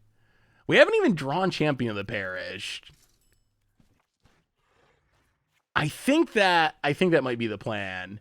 I think maybe we want to just be full on the sacrifice synergies. Nobody in particular for the 13th month. Welcome to the Fishbowl. Thank you so much for your subscription. Big super tier for you. Thank you. I mean, I think Is It Dragons is control. I consider that a pretty controlling list.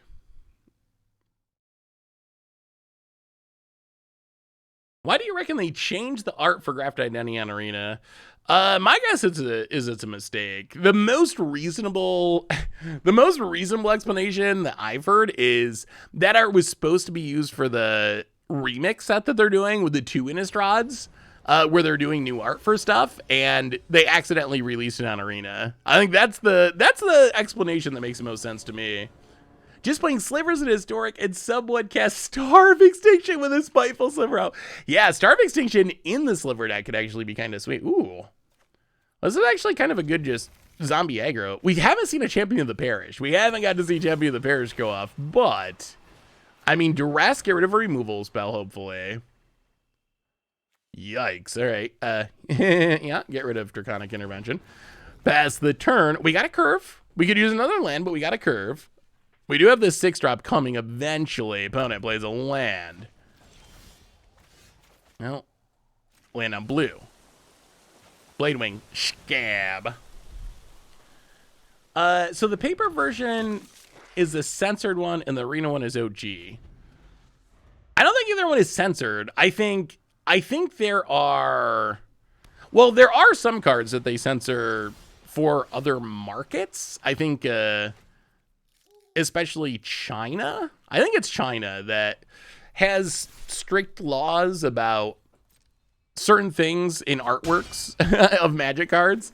So I know that there's some where they print different versions for China. There's actually, if you look it up, there's actually a whole like post about it, I think on Reddit, where you can see the comparison side by side. In this case, I really think it was just a mistake on Wizards' part. I think this art is going to be an upcoming set, and they just accidentally released the wrong one on Arena. That's what makes the most sense to me.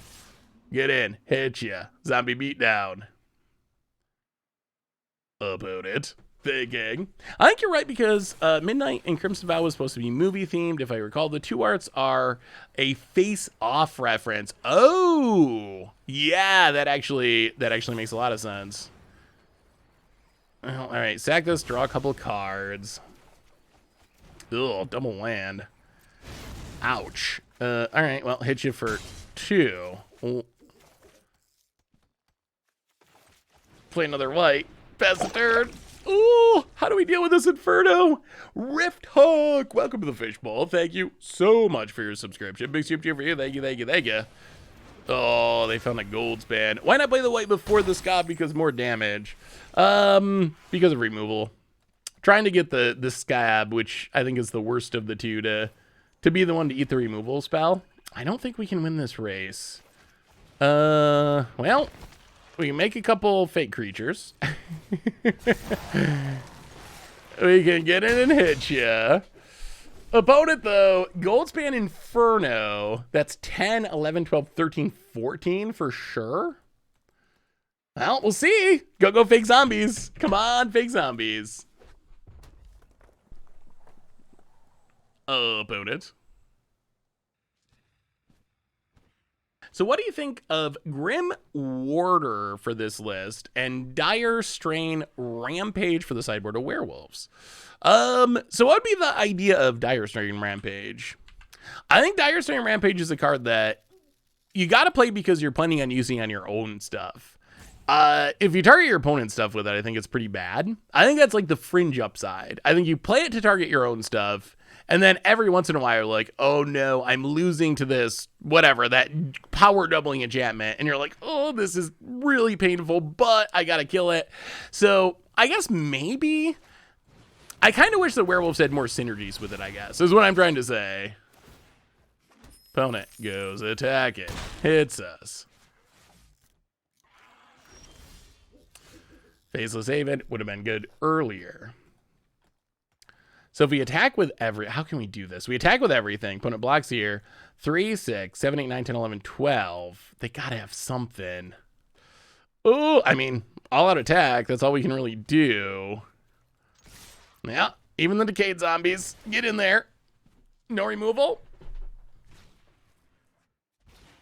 Yeah, opponent. Dragons versus zombies. This is exactly the last season of Game of Thrones, the bad one. Opponent blocks the white. And I mean, this is still lethal at the moment, right? Oh! Fake zombies! Fake zombies! The fake zombies did it! The fake zombies actually did it!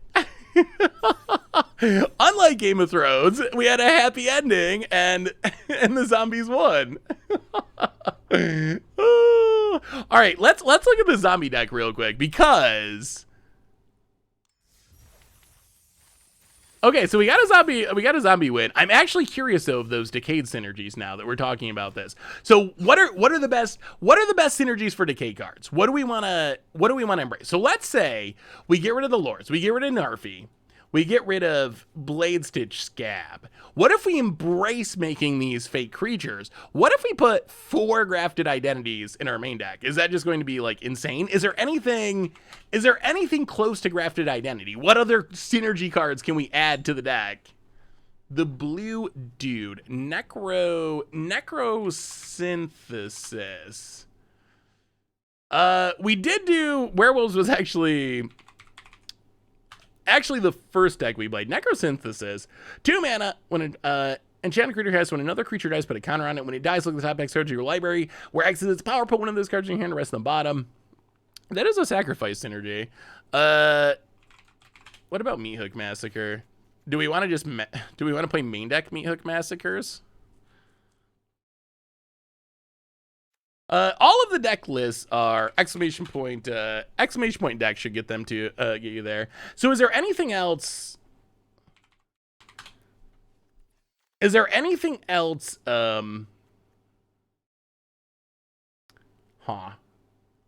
Jadar worth it? Jadar only makes a zombie if we don't already have a decayed creature. I feel like we're always going to have a decayed creature.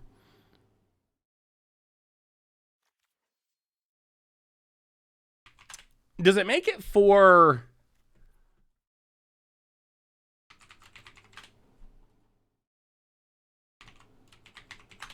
Does it make it for non-tokens? Yeah, it only makes it for non-tokens, unfortunately. So it doesn't actually work with Rise of the Dreadmarn. Poppet Stitcher could be interesting if we have enough spells. It does make a lot of dorks, but we're going to need a lot of spells to support it. Daple Apple, welcome to the Fishbowl. Thank you so much for your subscription. Big super cheer for you. Thank you, thank you, thank you. Startle seems not good. Counterspell, Falcon, probably a good limited card. All right, so Jadar was in the conversation. And then, okay, the real question is, though, is there anything else to take advantage of these? That's the real question. Is there anything else to take advantage of the sacrificing? Siphon Insight. Oh, the one that steals your opponent's cards? I think that works well with Puppet Stitcher. There is a question as to how much we can fit in this deck. Like, are we still playing Champion of the Perished? I think we definitely want more village rights. If we're going on Decay, like, sacrificing to draw a card is going to be one of the easiest ways to take advantage of the Decayed zombies, I think. So Inferno Grasp, while we're all over the place now. Jadar, Meat Hook Massacre. Puppet Stitcher, Grafted Identity. So go down white. Go down Ludwig. Well, this is like a completely different deck. But maybe that's a good thing. We can still keep Champion of the Perished. And then maybe we just trim back on lands? We don't need to play these snow lands. All right, maybe this can work. Maybe this could work. Get rid of the ice tunnels. This deck could probably get by without playing that many lands. 4 meat hooks feel like too much. Probably is.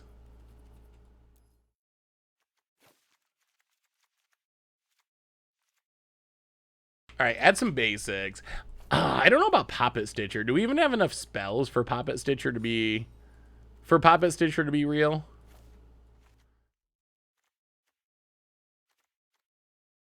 Well, I guess with the village rights. I don't know. How's this look? Does this look functional? This could work. All right, couple more Dragon Answers. Bloodchief's Thirst to Rest. How about Pithing Needle? Pithing Needle is a nice catch-all sideboard card. Lolth.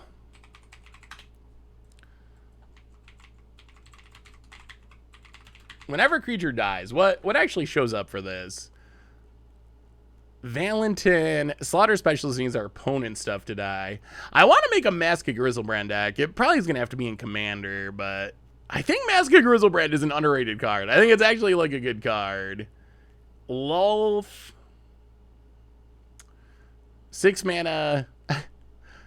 Wait, that's a... Look at that art. That is not a dog. That is a horse. That is 1,000,000% a horse. That doesn't even look a little bit like a dog. Isn't that dead on for a horse and not at all like a dog? It's called Dreadhound, and its creature type is Demon Dog. That does not look like a dog at all to me. Really? To me, that looks exactly like a horse, and you can see like its mane flowing behind it. And, you know, the black mane flowing in the breeze. All right. Well, maybe I'm wrong on that one. You know what? Let's just try it. Let's just try the zombies. Try the sack zombies. Even Death was a horse, though, right? What is the minimum number of Planeswalkers for a deck to be considered Super Friends, you reckon? I think you gotta have more than 2 playsets. Like, if you had, let's say you had our werewolf deck. Let's say our werewolf deck had a playset of Arlen and a playset of Ren and 7. I don't think that you could call that Super Friends and get away with it. If you have maybe 10 plus 12, somewhere in that range, then I think you can actually call the deck Super Friends, and everyone's gonna just be like, okay, like, yeah, sure. But yeah, I think it's got to be more than 8 for sure. Ooh, Corpse Cobble could be interesting. I actually kind of like the Corpse Cobble idea, to turn our fake creatures into real creatures.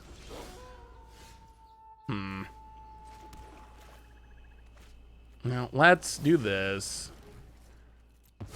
Draw a couple cards.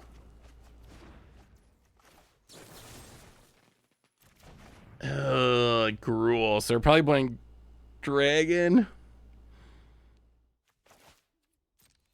Yeah, I guess we better just pass. Pass, make a dork, see what our opponent does.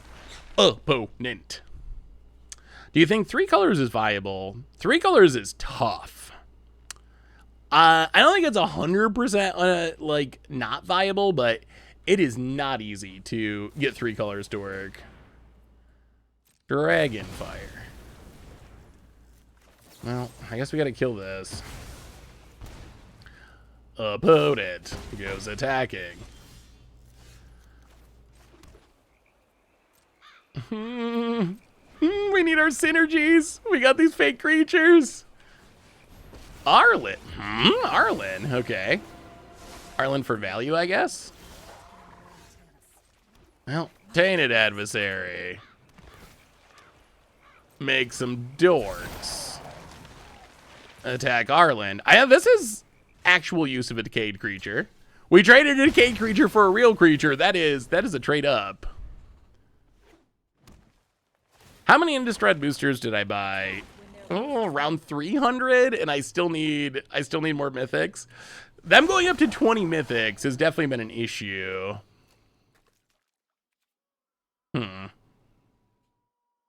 No. I mean, I guess everything in Arlen.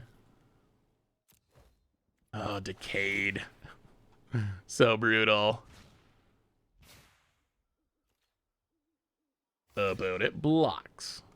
Block. Wow, they really want those Arlen blocks. Blocks.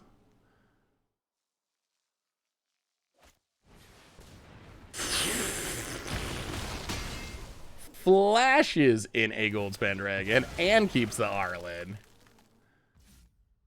That's not great. What is your adversary ranking? I feel like Tainted has got to be at the bottom. Do you still buy Mastery? It gets you a lot of mythic wild cards. Maybe it's worth it for you. True, Tovolar's Huntmaster. Okay, this is not good. Thankfully, our opponent did not attack with their 5/5 Indestructible Haste, or that would have been worse even. Werewolf Pack Leader. 1, 2, 1, 2, 3, 4, 5. Oh. I mean, I guess we gotta.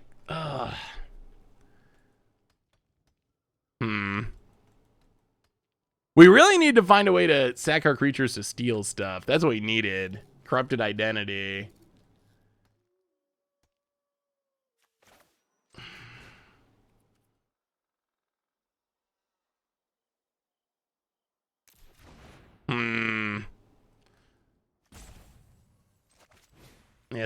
This is bad.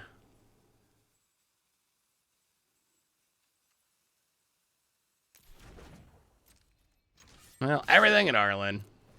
I mean, I think we're just dying. Oh, these decay. Maybe we gotta add Plumb the Forbidden too. How many sack to draw effects can we play in this deck? Apparently not enough, because we're still like, we just built this deck specifically to make Decay Zombies work, and then we just have like a million lands and a million fake creatures, and they are not working at all. Yeah, so we Wrath, but this lives and this lives. Maybe do we have to play 12 of those cards? Can we even play 12 of them? Is that even possible to play that many?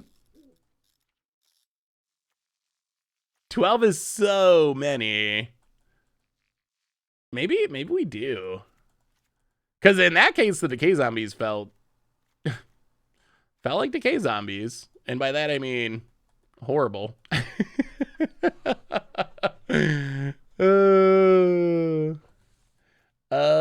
So I guess we can try to bring in a bit more removal. I mean, maybe that was just awkward running. I don't know about this Papa Stitcher. Papa Stitcher might be too much. You like Baleful Mastery more? Interesting. I don't know. I am not a big fan of giving the opponent a card. Well, we're not flooding. Really? Really, Magic Gods? You're gonna do this to the zombies? Fair enough. Hey, what's up, Dogamith? Survive the first day of Gen Con. Ooh, is Gen Con back? Interesting. How's it been? A quick reminder, as we're going to the next game, that our sponsor tonight is Card Kingdom. If you need some Magic cards, you can get them by heading over to cardkingdom.com. All right, let's try this one more time, and then we'll move on to another deck. Have I played Coven? I have not. I don't even really know how you build a Coven deck for Constructed. I feel like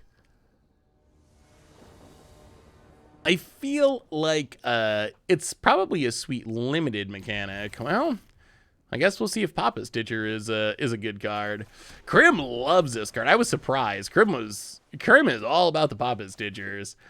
I'm still just skeptical of Decay, but we'll see. We got two of them in hand, so yeah, maybe. Now that rotation is that I lost part of my blue-white Magecraft deck, do you think it's still viable?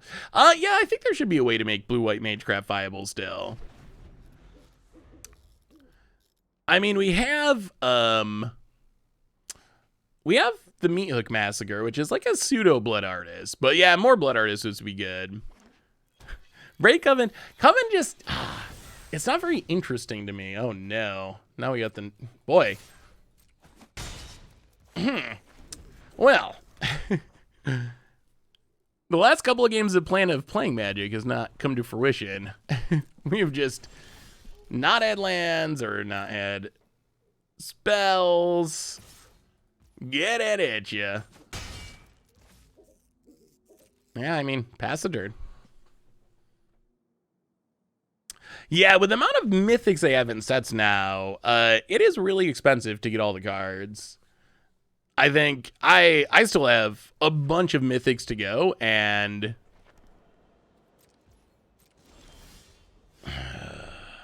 jeez. Well, I mean, I'm expecting this to get countered, but we don't really have a choice with any of this.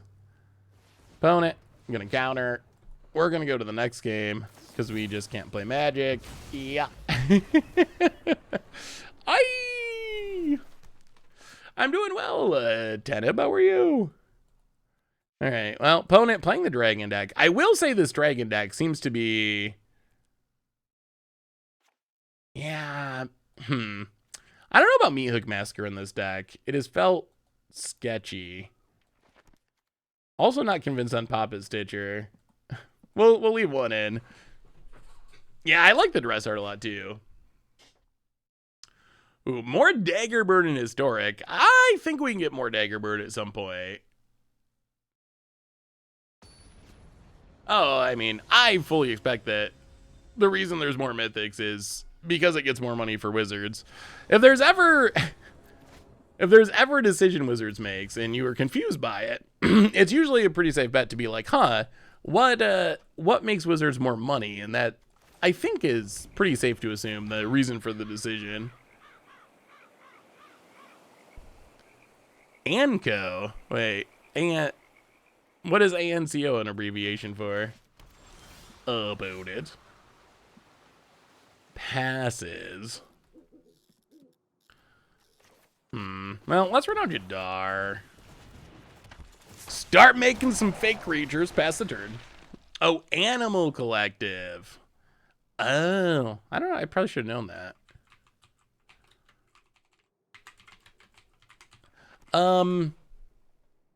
This might not be too bad. So I like Sung Tongues the most, I think. Personally, that's my favorite. Although Merryweather Post Pavilion is also really good. I like a lot of that era. Some of their more recent stuff has been a little out there. Even for me, and I like out there music. Well, Duress you. Opponent, that Jung, welcome to the fishbowl. Thank you so much for your subscription. Big super for you. Thank you, thank you, thank you. Hey, what's up, Lenore? It'll be up tomorrow. Ooh, oh, wow, people are playing these copy spells still. Opus, expressive iteration.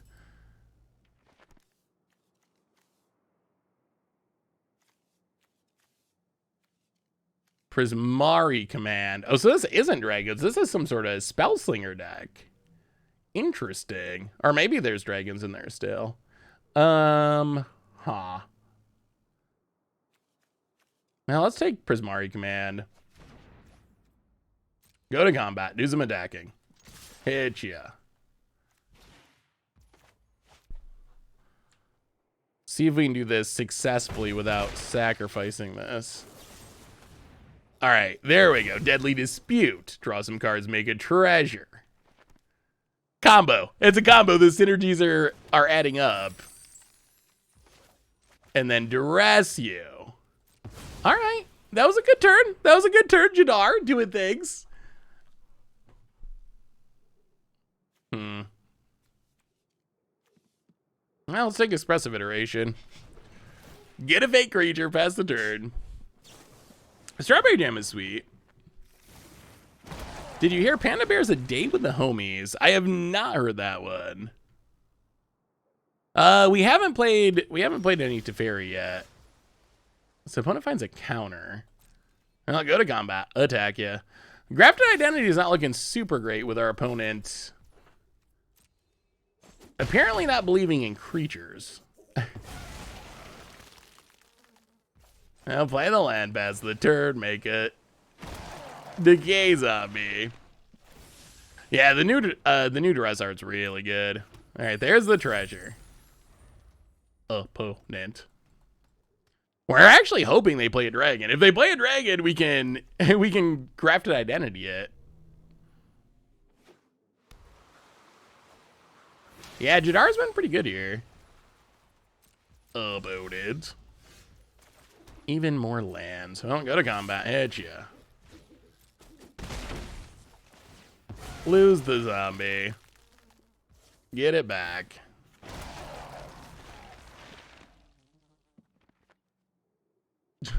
I don't think it's the best. I don't think it's the best Dressar. I think it's decent Dressar. Different. About it. Deadly Dispute's actually pretty good. Go to combat. Attack ya.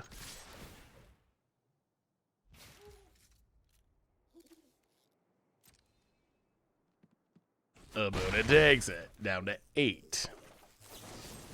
Well, Deadly Dispute. Draw a couple of cards. Please play a creature. For the love of God, play a creature, opponent. This is our whole plan has been defeated by our opponent not playing creatures. Oh, we felt so smart when we decided to put 4 Grafted Identities in our deck. And we ran into the one deck that does not believe in playing creatures. We've played mono creature decks all night. And now we're onto this deck after we put in all the all the Corrupted Identities and they just won't play a creature. Oh my god, it's the third. Oh my goodness, this is the worst. This is the absolute worst. This is some sort of Spellslinger deck that doesn't play creatures. What are the chances? Opponent, counter number 40. They're just gonna play Alrund's Epiphanies, aren't they? Oh, it's a creature that we can't Grafted Identity. All right. Well, technically that's a creature, I guess. Opponent, extra turn with Alrund. Ah, that's a problem. We didn't put Alrund's Epiphany in the deck.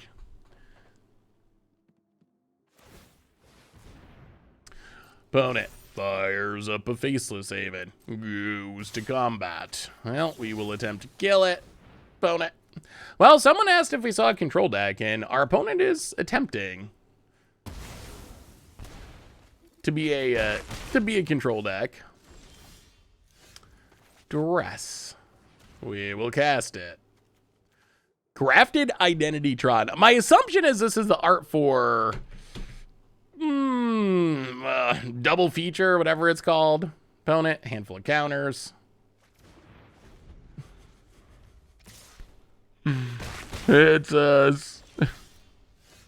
We draw Inferno. Oh, I thought they were dragons. I guess this is on us because our opponent looked like a dragon deck, and this hand would be amazing against dragons, but apparently our opponent is not a dragon deck or even a deck that plays creatures, period. And we are feeling the pain of those sideboarding decisions. But it's us down to 10. More lands. Pass the turn. Opponent drawing more counters. Goes to combat. It's us. How much is Goldspan in paper? I think it's like 40 or 50 now. Last I looked, it was like 43. I don't know. We know it's going to get countered. I mean, we can try, but... Alright. We know our opponent has counters, though. That is one of the issues here. Even more lands. Well, Tainted Adversary. What do you say about that? Counterspell tribal deck. Yeah, we saw that one coming, quite literally. Pass the turn. Opponent, combat. Yeah, it seems like a face-off reference. But I think, that's my guess, is they just put the wrong art on it. They put the art for the double feature instead of the set art. Which is pretty believable, knowing Wizards digital. Well, yeah. Oh, we gotta play one more. We gotta play one more with this deck before we switch, because that is not a... That is just not a matchup that is gonna go... Like, our opponent basically just janked us out by playing everything that the most popular deck in the format would play, but then not playing any of the dragons that would be in that deck.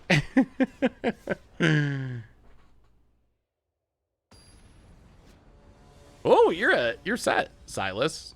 Time to retire on your Goldspan Dragon winnings.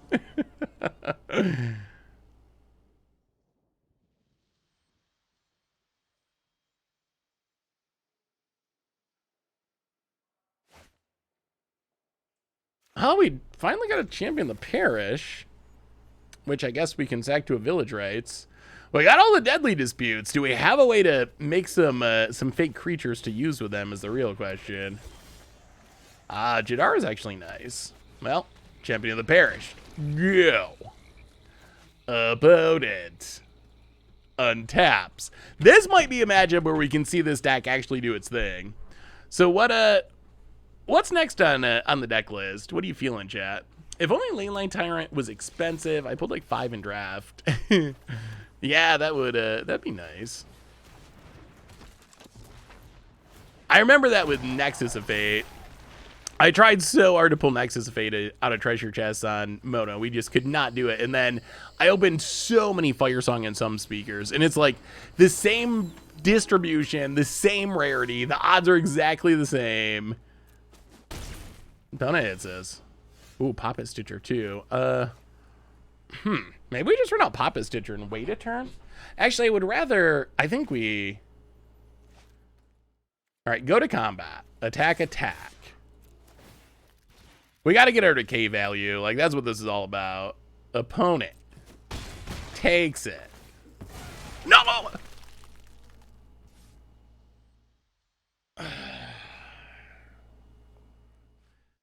Okay. Well, be warned. Apparently, you need to be in full control mode to execute those synergies. I was hitting control, but apparently not aggressively enough for Arena. Huh. Well, we were hoping to draw some cards there, but next turn, perhaps. Was that a punt? I mean, I guess it depends on your definition of punt. A digital punt, maybe? Like, I was doing the right thing as far as the game of Magic, but... Arena is not very good with intricate synergies. It's more of a 90... It's like a 90... I consider Arena to be like a 90% way to play Magic. And that's still pretty sweet, but... The other 10% is a little brutal. And this falls into that scenario.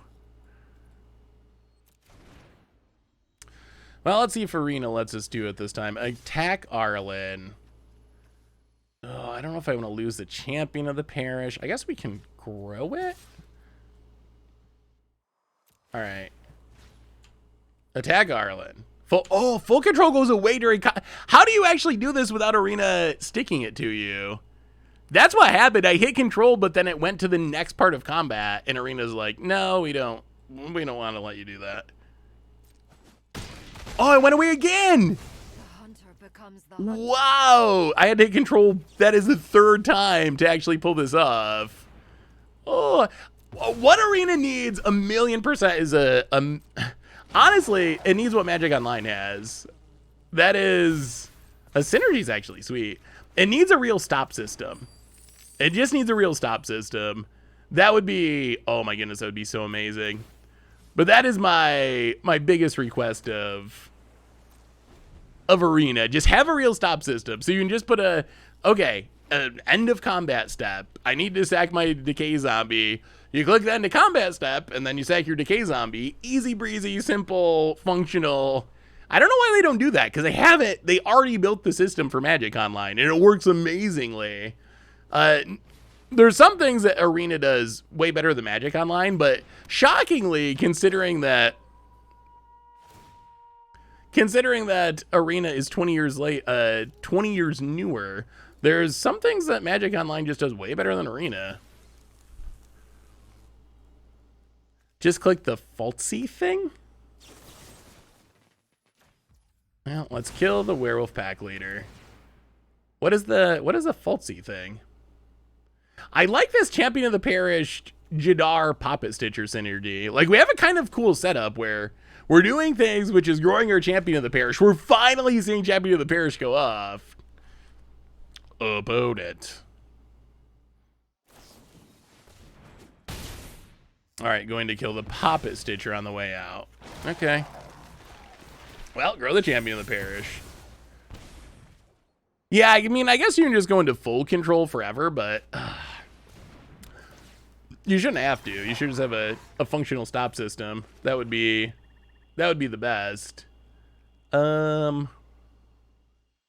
Well, I guess we Tainted Adversary. Grow Champion of the Parish. Grow the champion. Oh, these Champion of the Parish are going off. They couldn't beat him. They couldn't beat him. That was... Wow. Okay. I'm coming around on this deck. That felt really good. Apparently, you just got to draw 2 Champion of the Parish, and you're in business. All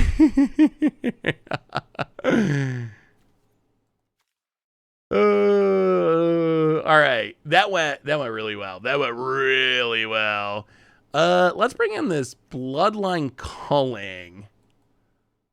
And maybe Soul Shatter? That felt really sweet. And Graft Identity is good. I think the problem last game was we're not in a matchup for our synergies to work. I think that was a problem. Like, that was just not the matchup for our synergies. I actually think Grafted Identity would have been good in that matchup. Like, I think we actually wanted to draw one. Can you click the face? So Arena, well, down below me, I guess. So you can't. Ooh, triple Champion of the Perished. Ooh, if we draw some fake creatures to go along with this, some fake zombies. Oh wow. Oh wow. We're gonna go off. Champion of the Parish 1. Champion of the Parish Tron assembled. About it. Forest. Sure. Werewolf Bag Leader. Yes. Black mana. No. Champion of the Perished. Grow it. No attacks. Opponent taps. Come on, Tron. Come on, Tron. How likely do you think it is that we get a prized amalgam reprint in the set? I love... Wow. All right, that's an aggressive start. Oh, do we got to cash these in? That feels so bad. All right, you got us. Black mana. Oh, we might have too many... We might have too many blue sources in the deck now. We might have to change up the mana base. I think we have more blue than we need. Well, let's get the black source. There is just like a lack of dual lands in an absolute sense too, which is awkward. Champion of the Perished. We are kind of dying though. Go attacking, I guess. Hit ya. Opponent taps. Not enough fake zombies. We didn't draw enough fake zombies. I mean, I guess there's a chance that Prized Amalgam could be reprinted, but I don't know. We didn't get many rare reprints, like, at all.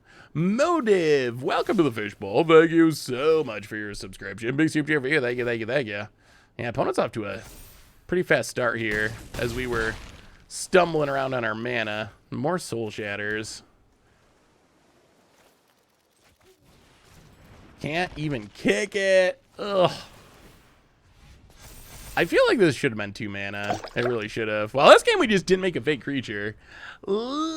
Messiah, welcome to the Fishbowl. And Motive, thank you for your subscriptions. Big super cheer for you. Thank you, thank you, thank you.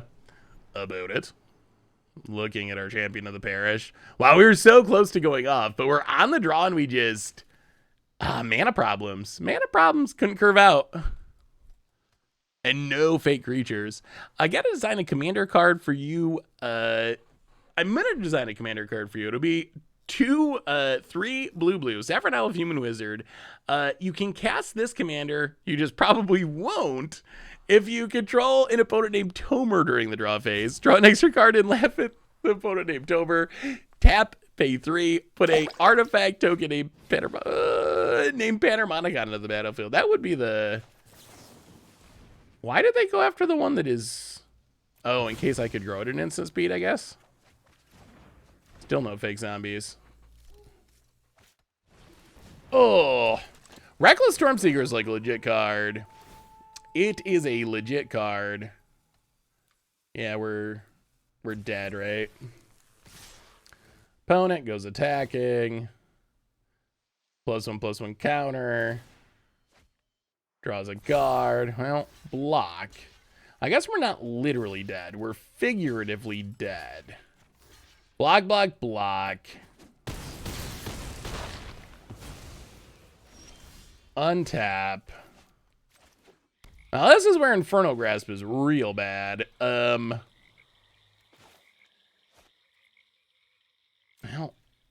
pass the turn. Opponent untaps. Flips around a knight. Yuncap. So many subs today. Thank you so much, everyone. See, this gets... I feel like the zombie adversary got the raw deal. I feel like it did. Primal Adversary just seems so much better at doing the same thing, which is disappointing. All right. We didn't draw a Grafted Identity. Why not block the token? Opponent. So werewolves, I think you got to be 2 colors. We played a couple of 3-color versions, and standard just can't really support 3-color decks very well. Straight Gruul werewolves, though, actually felt pretty good. I think Gruul werewolves is going to be a legit deck, but we need another couple sets of dual lands, I think, to be able to play 3 colors. Well, Papa Stitcher. No attacks. Pass the turn. Come on, spells, please. We need some spells to draw some cards. Yeah, the green one's really good. The black one, I just feel like it should have scaled a little better. I think that's what it's... I feel like that's what it's missing. The ability to scale more effectively. Opponent, Thundering Rebuke. Jaspara Sentinel. Well, we're drawing all the lands. Well, let's steal the pack leader. No attacks. Pass the turn. No more lands. We need ways to soccer zombies to draw cards, please. That's the whole point. Man, this deck feels really good when it goes off, but boy, when it doesn't go off, it feels so underpowered. Historic werewolves could be good. I could see an argument for playing him in historic. Opponent, Jaspara Sentinel. Another pack leader. Well, there's a Deadly Dispute. That is actually really helpful. All right, let's see if we can stay in full control and execute a synergy. So we get to draw a card. Yes, please. All right, Tainted Adversary. We'll see whose adversary's better. Opponent. Blocks. Well, Deadly Dispute. Sack it. Draw 2 cards, get a treasure. All right, Village Rights, that's okay. Opponent takes it. Play the land. Yeah, make the Decay zombie. Still drawing a lot of lands. Maybe this deck has too many lands. This deck feels really close to being good. I'm very intrigued by where we're at with this deck. I feel like it's like 75-80% of the way there, but I think it could be really sweet once it's the rest of the way. Hey, what's up, Demon? Good to see ya. It is. I'm having a blast. Innistrad seems awesome. Pack leader and token at least get you to 6 power. Yeah, that is the upside, or one of them. Opponent, Daytime Ireland. Fight for humans and werewolves alike. Yeah. Passes. Ooh. Ooh. Interesting. Huh. Huh.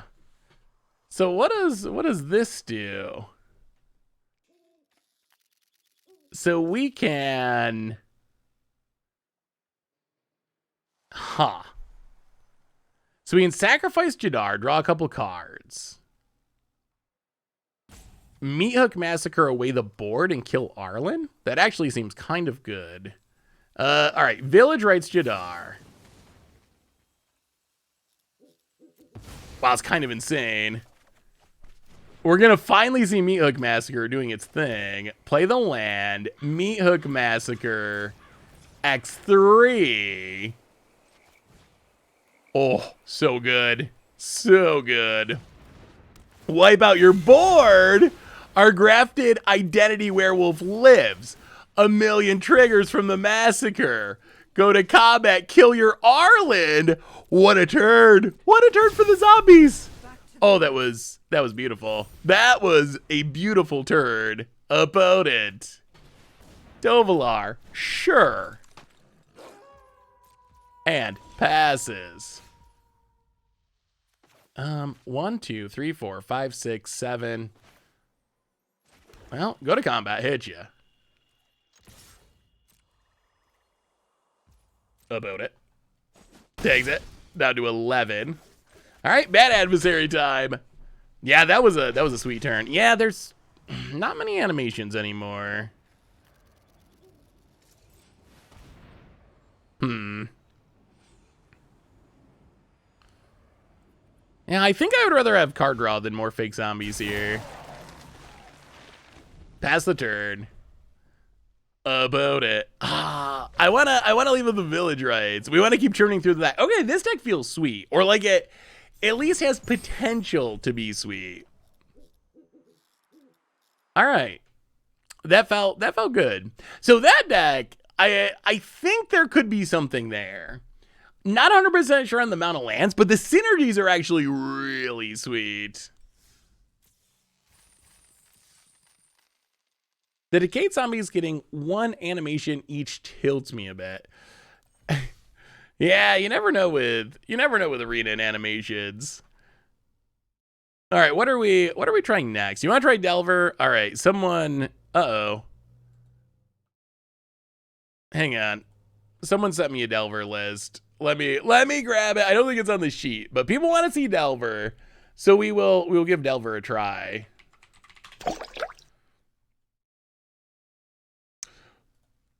My epic! Welcome to the Fishbowl. Thank you so much for your subscription. Big scoop cheer for you. Thank you.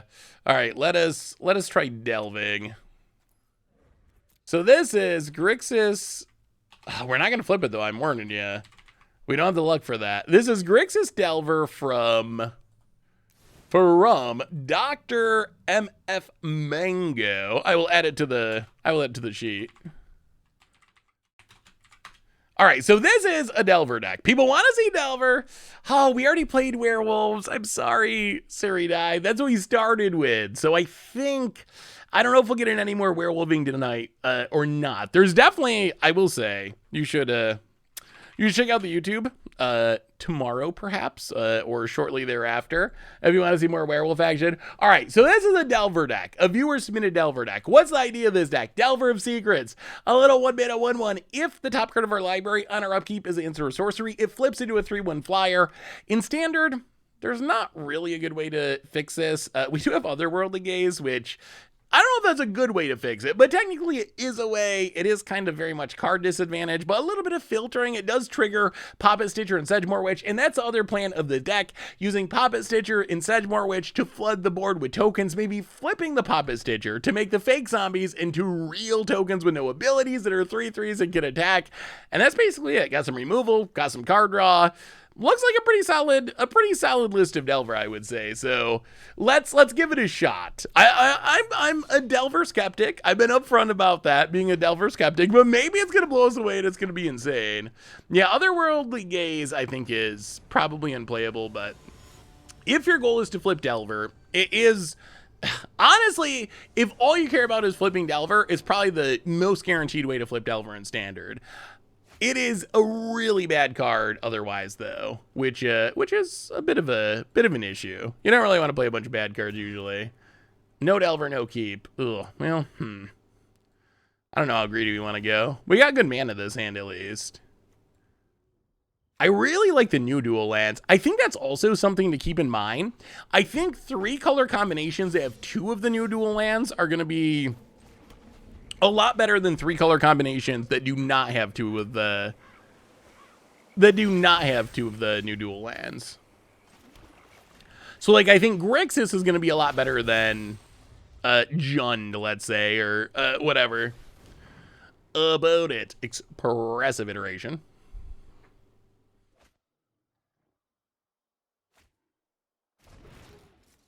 Yeah. Oh, they might be playing something sort of similar. Well, I guess we got to play Haunted Ridge. Yeah. Well, we're going to start drawing some cards at some point. It's a Delver deck. I know. It's Grixis colors, but it is a Delver deck. Yeah, sure. That can resolve, and then we'll kill it. And then we'll take 0. And then we'll consider. Looking for threats. Oh, well, all right. There it is. There it is. That's a Delver. How many turns? How many turns until it flips?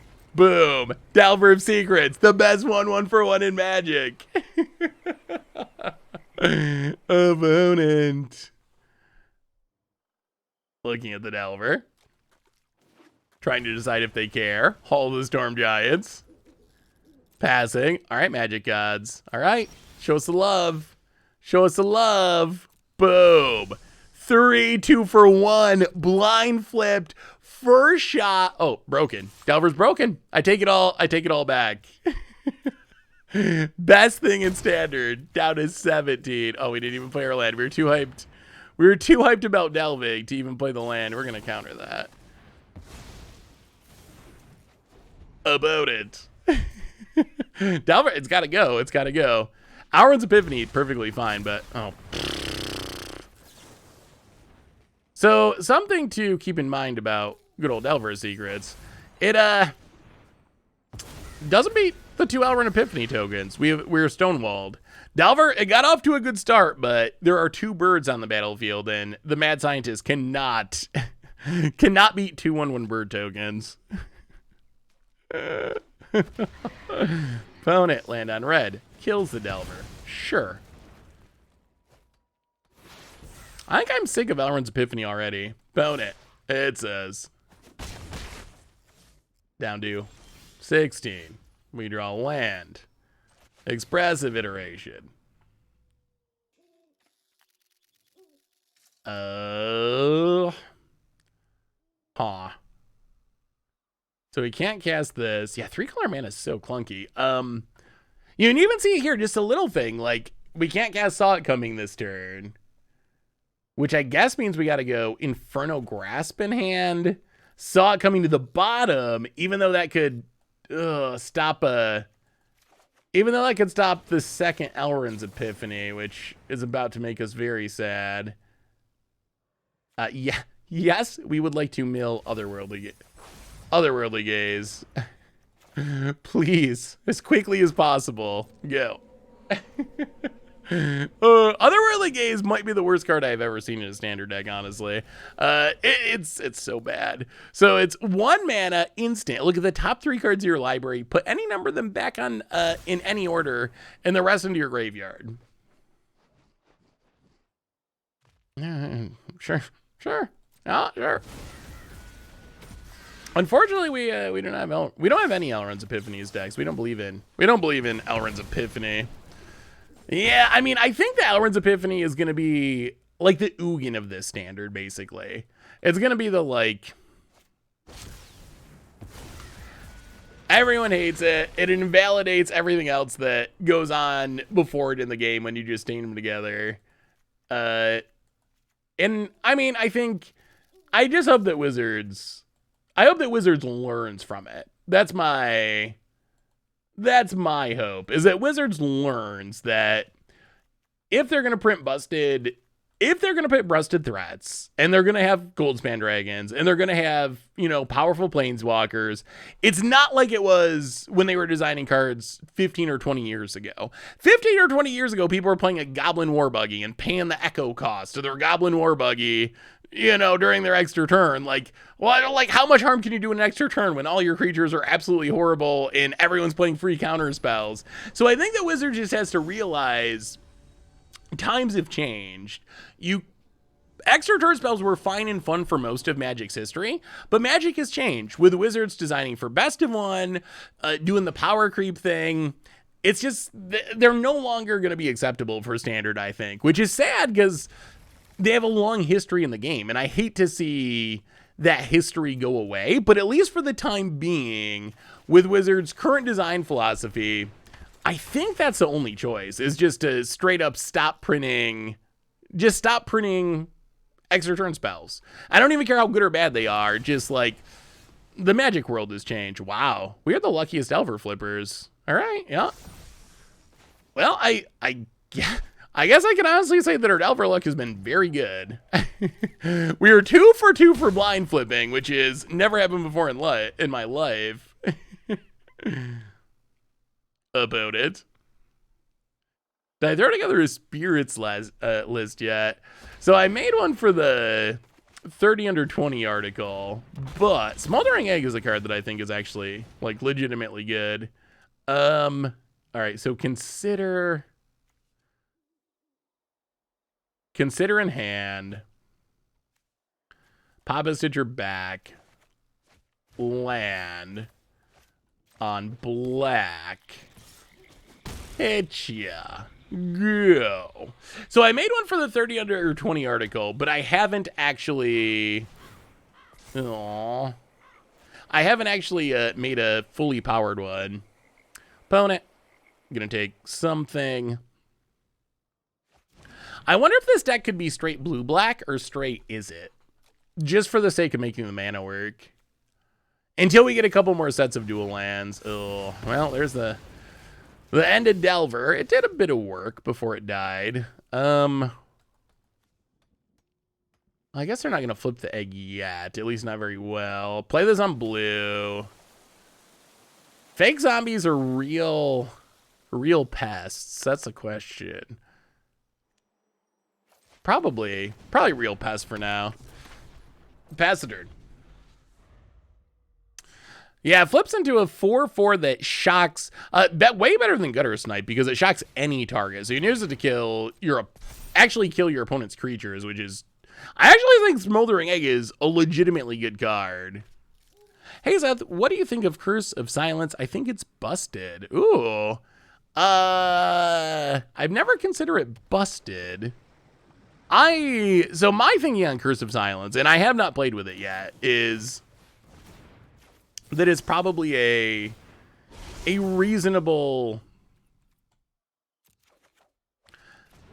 hate card for specific matchups. Like, My thing would be, okay, you're playing White Weenie, and you can't beat a Wrath, so you take and play that, and you name Doomscar, and you know it's not going to stop Doomscar, but you hope that it buys you a couple of turns, and in those couple of turns, you're able to win the game before the Wrath comes down.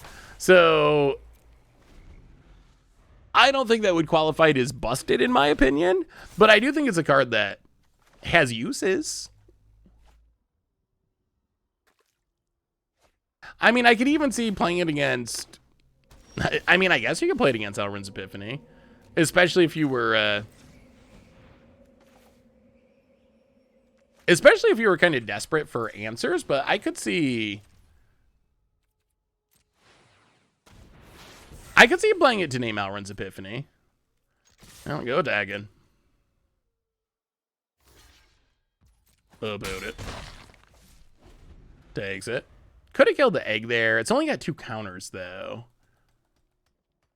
Although maybe they play an Elrond's Epiphany and flip it. I think Elrond's Epiphany Egg's going to be like a combo, kind of.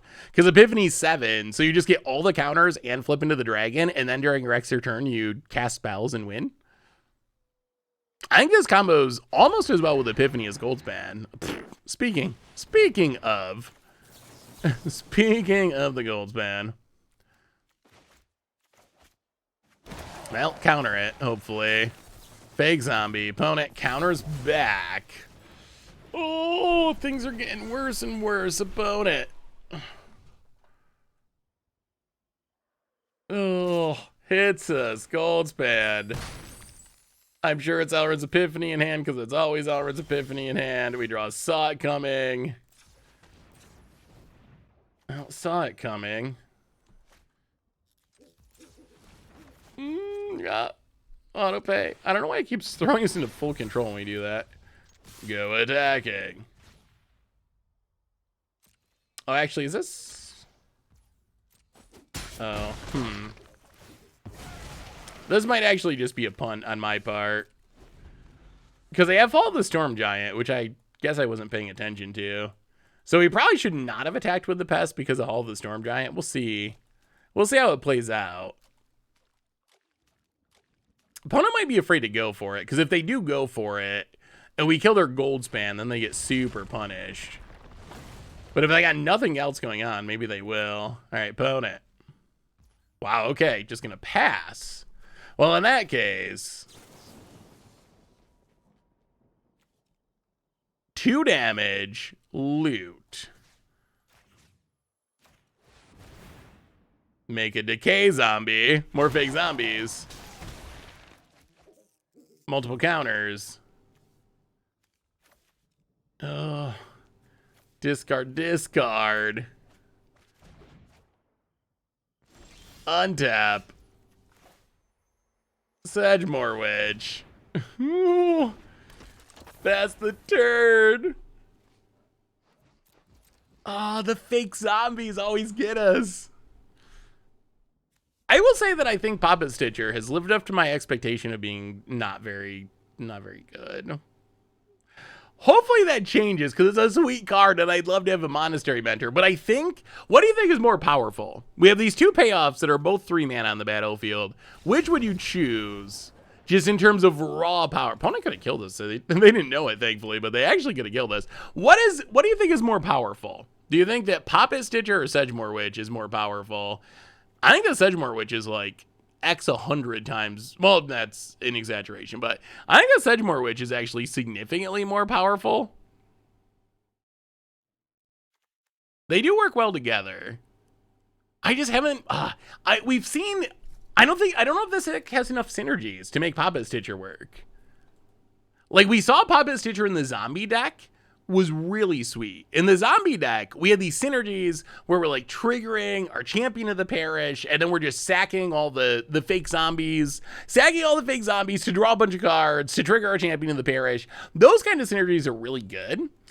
This deck, Puppet Stitcher, and I have a deck like this too, a blue-black Spellslinger deck, and I kind of got in the same realization there.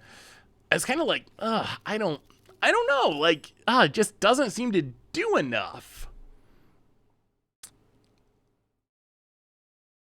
But Anyway, I'm also wondering if we could be, So if we were straight blue-black, we would lose a couple of really good cantrip-y type effects.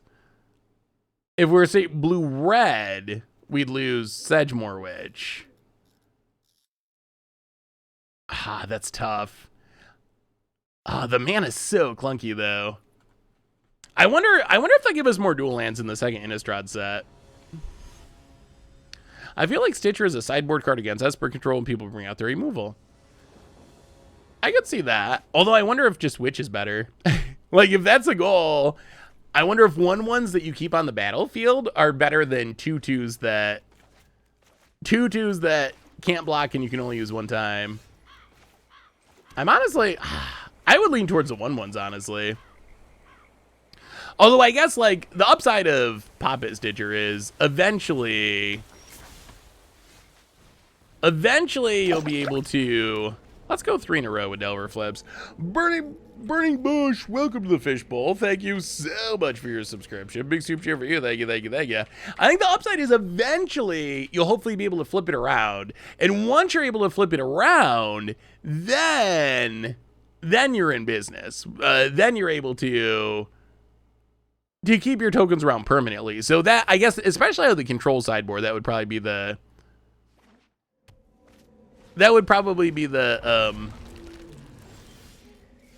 Well, okay. Well, I take back everything I said about Delver being inconsistent because we have just blind flipped Delvers like crazy. I don't know how, although this deck, the odds are like 50-50. I think it has 31 instants and sorcery, so the odds are actually pretty high to flip a Delver in this deck, but still we're running hot with Delver flips. No doubt about that. Can you update your deck lists? Hopefully they're updated-ish. Oh, the Delver... Is the Delver list not on there? Yeah, the Delver list is on there. The bottom one is the Delver list we're currently playing on the dock about it. What do you think about Malevolent Hermit?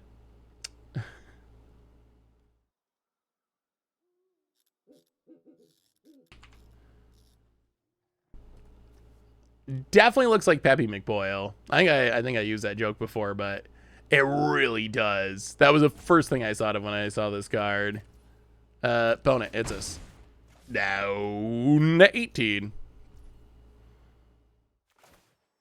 Oh, chat, something I wanted to ask you about that I think is I've been trying to figure out. Well, let's mill this. Oh, just kidding. Apparently the other option is the one that mills. Well, that's fine. We want to Sedgemoor Witch. So, chat, we haven't had much drama tonight as we're enjoying new Magic cards, but I'm curious. I've noticed the last week or so there's been a big freak out about like crypto and NFT sponsors. I think it kind of came up as a big thing in the Magic community because of, I think, Limited Resources sponsoring one. What do you think about that whole situation? I'm like, I've just been watching it from the outside and I don't really know what to think. And I'm curious if you have any hot takes about that.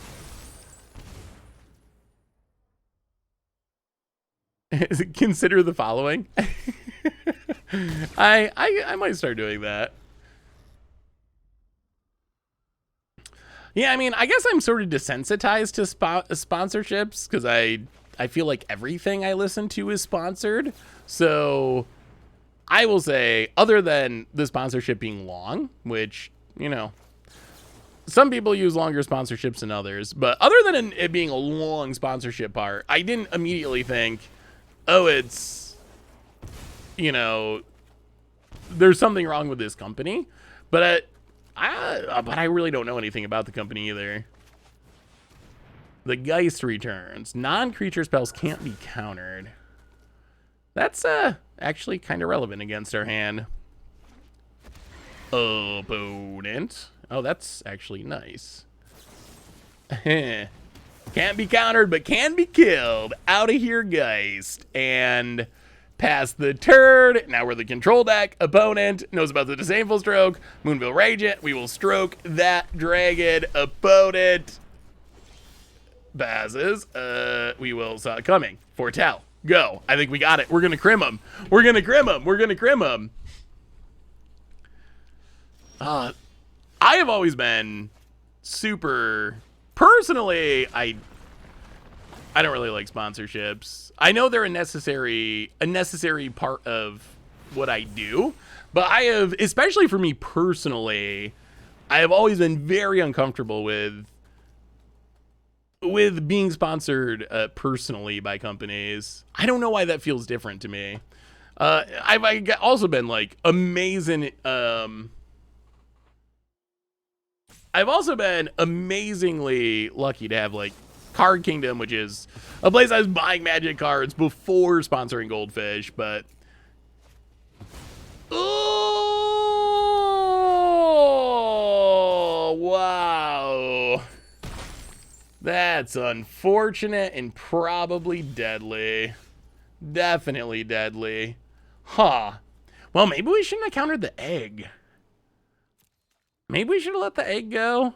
I gotta say, you just, the 3-mana mana, the 3-color mana is just not, we're on turn, we're 19 cards deep in our deck. We're 19 cards deep in our deck. We're on turn 9 or something, and we can't cast a Memory Deluge. 3-color mana is just not actually playable. Man, maybe you just gotta cross 3-colored...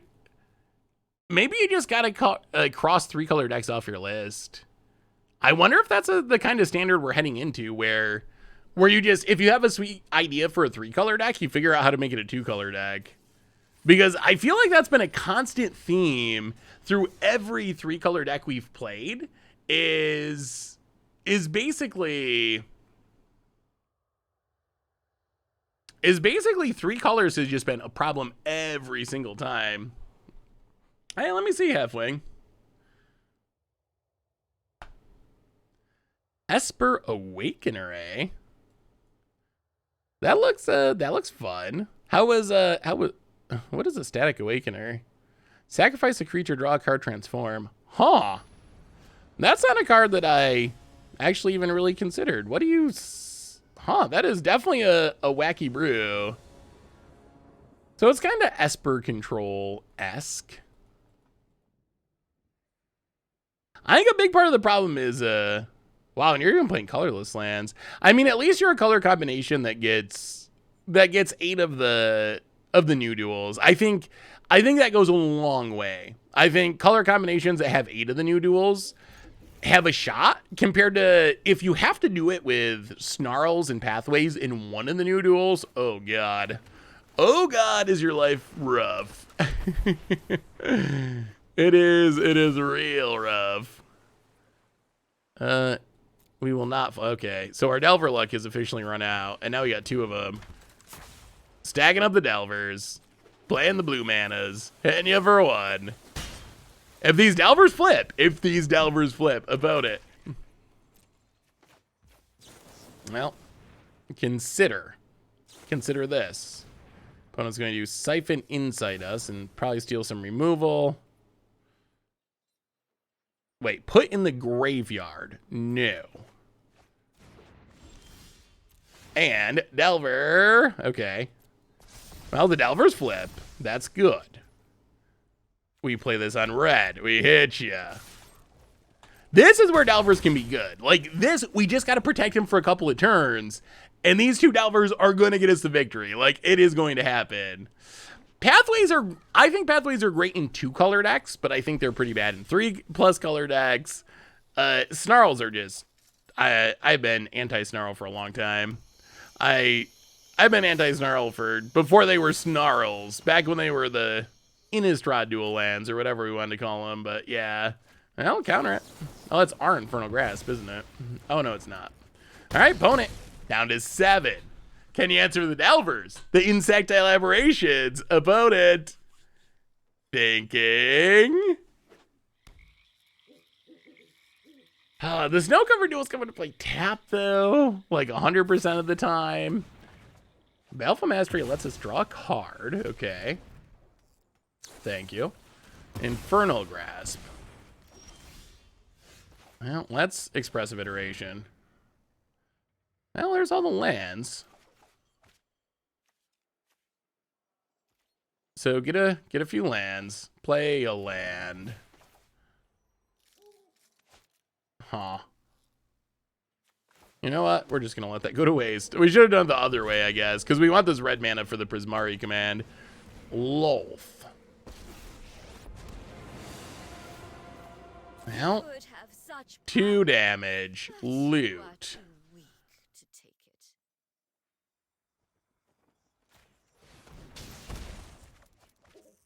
Oh. Discard. Lethal? That looks lethal. We found the bird. The Delver's got there. All right, so boom on red. Prismari command. 2 damage. Treasure. Play with fire. Burn them out. The best shock of all time for the win. And that was a Delver win. That was a straight up Delver at its best. Hey, Seth, would you be for or against untapped Day-Night dual lands? So, like, one side as one color and one side as the other color? I feel like they'd be super obnoxious to play with in paper. I don't know if that matters anymore. Maybe we're at a point where being super obnoxious in paper just isn't something that actually matters. As far as like power level, I think it would be okay. I don't think they'd be too powerful. But I do worry that they might be too obnoxious. They do seem like, even on Arena, tracking Day-Night is gonna take a bit of getting used to. Just because I think it's mostly because I'm used to the old werewolf mechanic. And the old werewolf mechanic is sort of intuitive in the sense that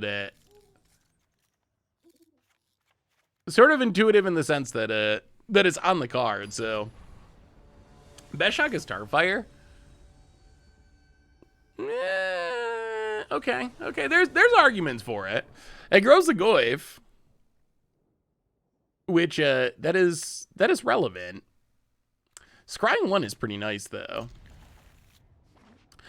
I think, how about play with fire? Best standard shock. I think it's got to at least have that. It might not be the best overall, but it's probably the best for standard.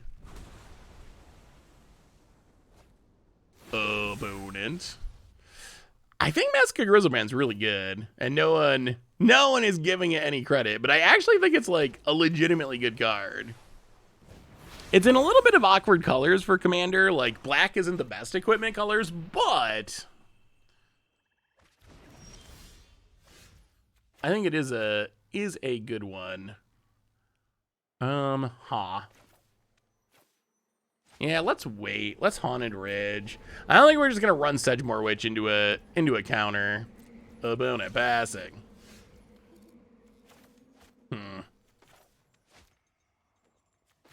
Well, duress you. Our turn with the duress. Wow. All right, just a bunch of sweepers. Sure. 1, 2, 3, 4. What's the worst thing this can be? Behold the multiverse? All right, let's Expressive Iteration. Expressive Iteration.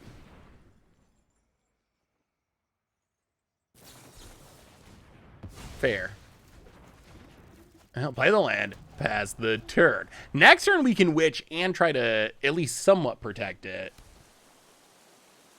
Opponent passes. Ooh, Delver 2. Well, land on black.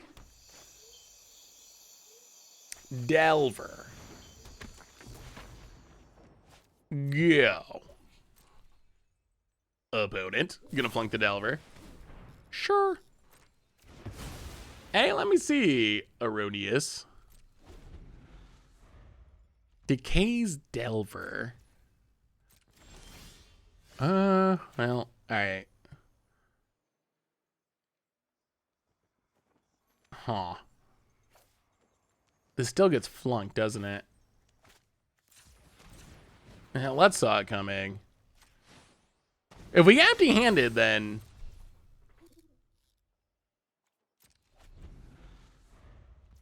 Actually, no. We're getting flunked no matter what, aren't we? Yeah, let's scry. Inferno Grass definitely to the bottom. Ooh. Well, it says more wedge.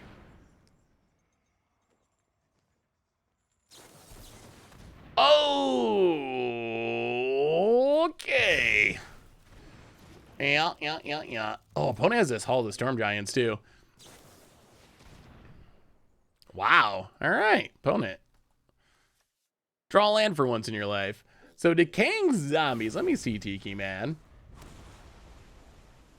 Yeah, I think the straight blue-black definitely seems like it should make the mana a lot more consistent, for sure. Still not sold on the Otherworldly Gaze. Yeah, I think that's an interesting way to go about it. Maybe you lose the cantrips from being Is It, but maybe you can make up for that by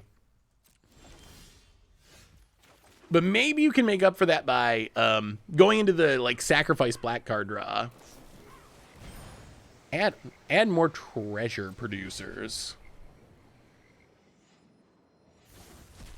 I mean, what opponent's stealing our witches? What a jerk. But what treasure producers would you add?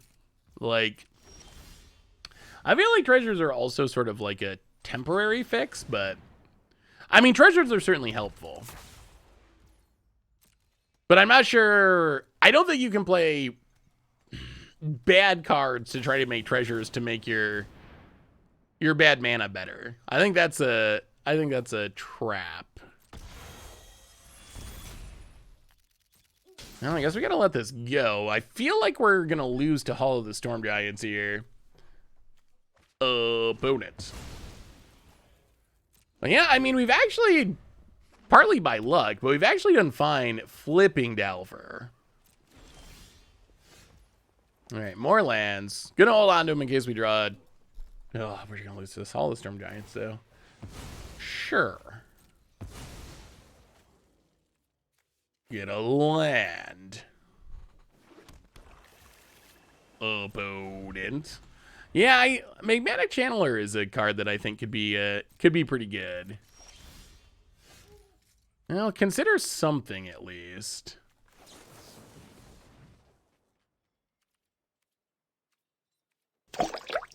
Yeah, I mean, Delver, we know there's an answer. It's not going to do anything. I'll play the land. Maybe we can go up with this Papa Stitcher eventually. Rinky, welcome to the Fishbowl. Thank you so much for your subscription. Big super cheer for you. Thank you. Yeah, I could see Magmatic Channeler being a good option. Oh, do they find a way to do this with a counter up? Okay, thankfully, no. Opponent passes. Oh, Papa Stitcher. Go. Opponent. Gonna try to flunk it. We're gonna counter it. We gotta keep a threat eventually. We're running out of threats in our deck. Matcha! Heyo to you! Welcome to the Fishbowl. Another one. Thank you so much for your subscription. Big super here. Thank you. Oh boy. Alright. Go. Horrible zombies. Well, attack you. Hit you for 2. Plumb the Forbidden. Do we actually have any way to win the game left in this deck? We might not. I feel like we're getting to the point where we're close to not having any ways to win the game.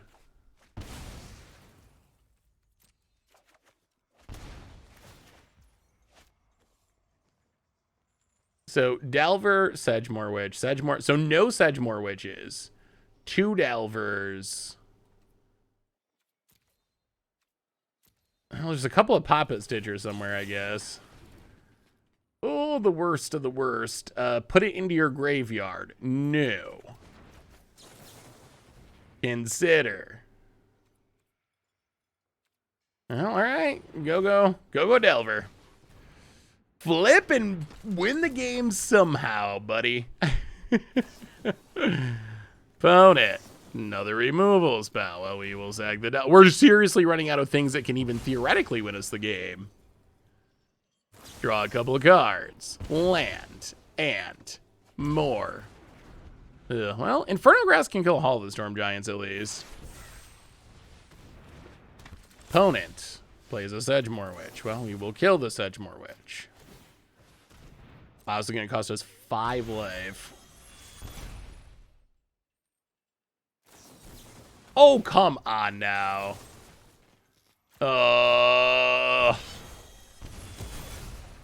Jeez. And we're literally dead. Yeah, we're literally dead. Oh, boy. Yeah. So, I mean... the Siphon Soul card or whatever it is actually seems good. Maybe that. I think blue-black is the way to go. That's my thinking. I think 3-color, that's my biggest advice. If you take one piece of advice away from the stream for tonight for building decks in Innistrad Standard over the weekend, you need a really good reason to be 3 colors. And if you do go 3 colors, try to be 3 colors. Why gaze in the sideboard? Wait, gaze? What is gaze?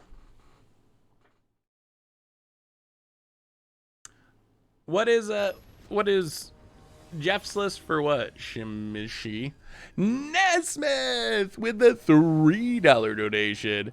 Do you think you can play this deck tonight? It's pretty whack. Ooh. All right. Let's we'll try this. We don't have any threats.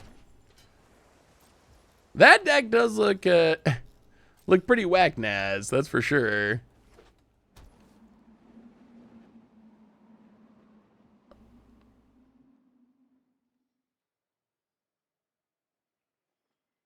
So the idea is to... So you're trying to get Velomachus in the graveyard and reanimate it with Return Upon the Tide? Or Morag? That definitely looks unique for sure. Yeah, we'll keep that. Card draw seems reasonable.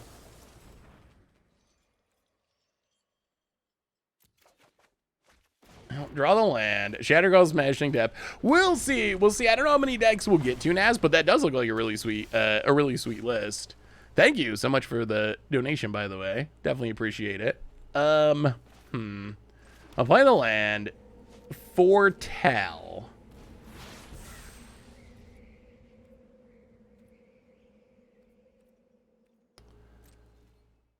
Pass the turn. So how can we make Papa Stitcher? Oh boy. Yeah, Siphon Soul. So that's what I was going to say. I think you go straight blue-black, and Siphon Soul can just replace... Like, Siphon Soul has been way more impressive than I expected it to be. So I think Siphon Soul can probably just replace the Is It card draw, and then we have good mana. I think that's the way to go. Or at least could be the way to go. Apply the land, Papa Stitcher. Duress you. Make a fake zombie. Take Lash of Malice. Pass the turn. I built Modern Living End with my Card Kingdom store credit. You've inspired me once again. Hey, awesome. Swing for 0. Yeah, Living End got a lot better now that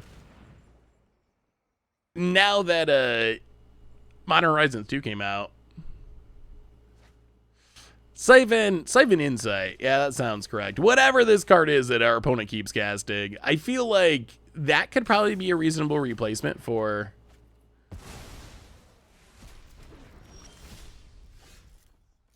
some of the Is It card draw. So that might be something to keep in mind if the goal is to get down to 2 colors. Well, now we got to pretend like this zombie doesn't exist.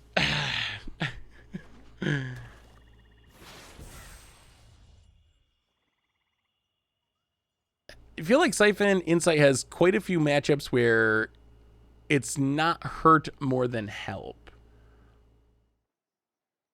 Yeah, I don't know. So I was definitely skeptical of it until I was playing Werewolves earlier today, off stream. All right, Witch in hand, land bottom, land exile. But I was playing Werewolves off stream earlier today, and my opponent cast it against me and was just taking like Arlens and random Werewolves, and it was absolutely insane. Like, it was really, really good. And that made me think that that maybe it's a lot better than I gave it credit for, and it's actually like a pretty reasonable card. And now it's like going off this game as well. Like, it's been very good for our opponent.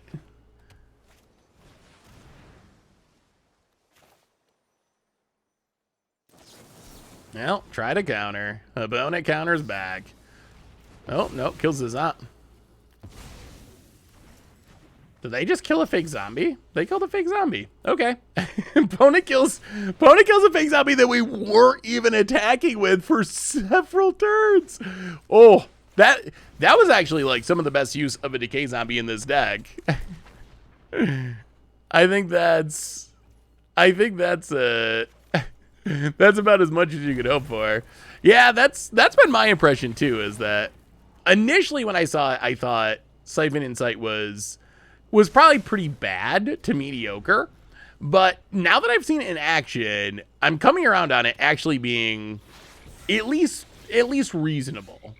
Ooh, all right, Delver doing its thing, flipping. Can it lead us to victory? Insectile Aberration, hit ya. Well, all right, 1, 2, 3. Sedgemoor Witch.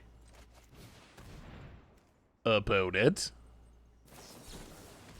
All right, saw it coming. Sure. We'll pass the turn. We're not going to get greedy. Opponent adapts. And has Delver been any good? I mean, it's okay. And oh boy, these Siphon Insights are they're beating us. These Siphon Insights are what's keeping our opponent in this game, and also taking all of our good cards. I am very impressed with Siphon Insight. Sedgemoor Witch. It wiggles for the 21st opponent. Another saw it coming. The saw it comings never end for our opponent. It wiggles. Welcome to the fishbowl. Thank you. Opponent takes our Delver. Thank you so much for your subscription. Big soup cheer for you. Thank you, thank you, thank you. More lands. Well, expressive iteration. Well, okay.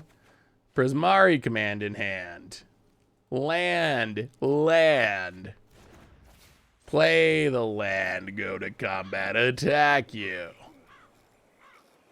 I mean, I guess maybe it's even better in this matchup because it's like almost a pseudo mirror where our cards work really well together. So that's probably making it look even more impressive than it normally would, but it is looking incredibly impressive. Yeah, I mean, Delver, it's okay. It's like a medium. It's cute. It's cute. I don't know that it's actually good, but it's cute. Like, we have had games where it's good, but we have also had games where it is the opposite. Well, glad we got rid of the Professor Onyx. All right, opponent. Steal our cards. Do your worst. Opponent snaps off their, what, third? Second? Huh. I wish we had all the Storm Giants. That's the other upside, is creature lands are really powerful. So being 2-color also makes it easier to play creature lands, which I think is another reason that 2-color is just better than 3-color at the moment. Delver in this tribal removal format is not mind-blowing, but it's still okay. Yeah, I mean, that's a pretty fair description of it. That's our Behold the Multiverse. I mean, the Siphon Insights are absurd. Like, they are winning our opponent this game. Like, that is the card. That is the card that our opponent has that we don't have, and that card is literally winning our opponent this game. Just straight up winning them this game. Like, maybe Siphon Insight is just better than Expressive Iteration and all this jank that we're playing. Like, maybe that's the other reason to be in more colors is that there's just better options. Maybe there's just better options now. Maybe Siphon Insight is just better. It's like straight up just going off, and now we're like, because they Siphon Insight and Solar Behold the Multiverse, they hit their second Liliana, and now they win. Pretty crazy about it. There has to be an answer here. Saw it coming. That would have been good several turns ago. Well, we'll play a Poppet Stitcher. Poppet, so Siphon Insight might be the most overperforming card that we've seen, at least one of them. Poppet Stitcher might be the most disappointing card we've seen. I think Poppet Stitcher, you gotta have a very specific deck to make it work, and even in a Spellslinger deck, it's just bad. At least that's my current feelings on it. Like, I currently think that you gotta be like an aristocrat somehow you gotta be like aristocrat sacrifice Spellslinger, which is, I don't even know if that's a realistic thing to ask for. I mean, if our opponent counters this, we're done. Yeah, I mean, so we got to see the good and the bad of Delver. We got to see Delver win a couple games where Delver like flipped. We drew multiple Delvers. They flipped early. They just kind of went off. We also have gotten to see just the bad of Delver, which is it's a 1/1 that dies to everything and doesn't do anything to make it worth a card when it dies. It doesn't, have an ETB that draws you a card or anything like that. There's no upside to it.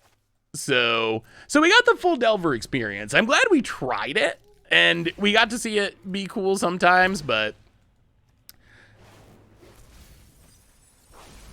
I don't think it's changed my mind about how good it's going to be in Standard. It just dies to everything. And then even in the other matchups where it doesn't die,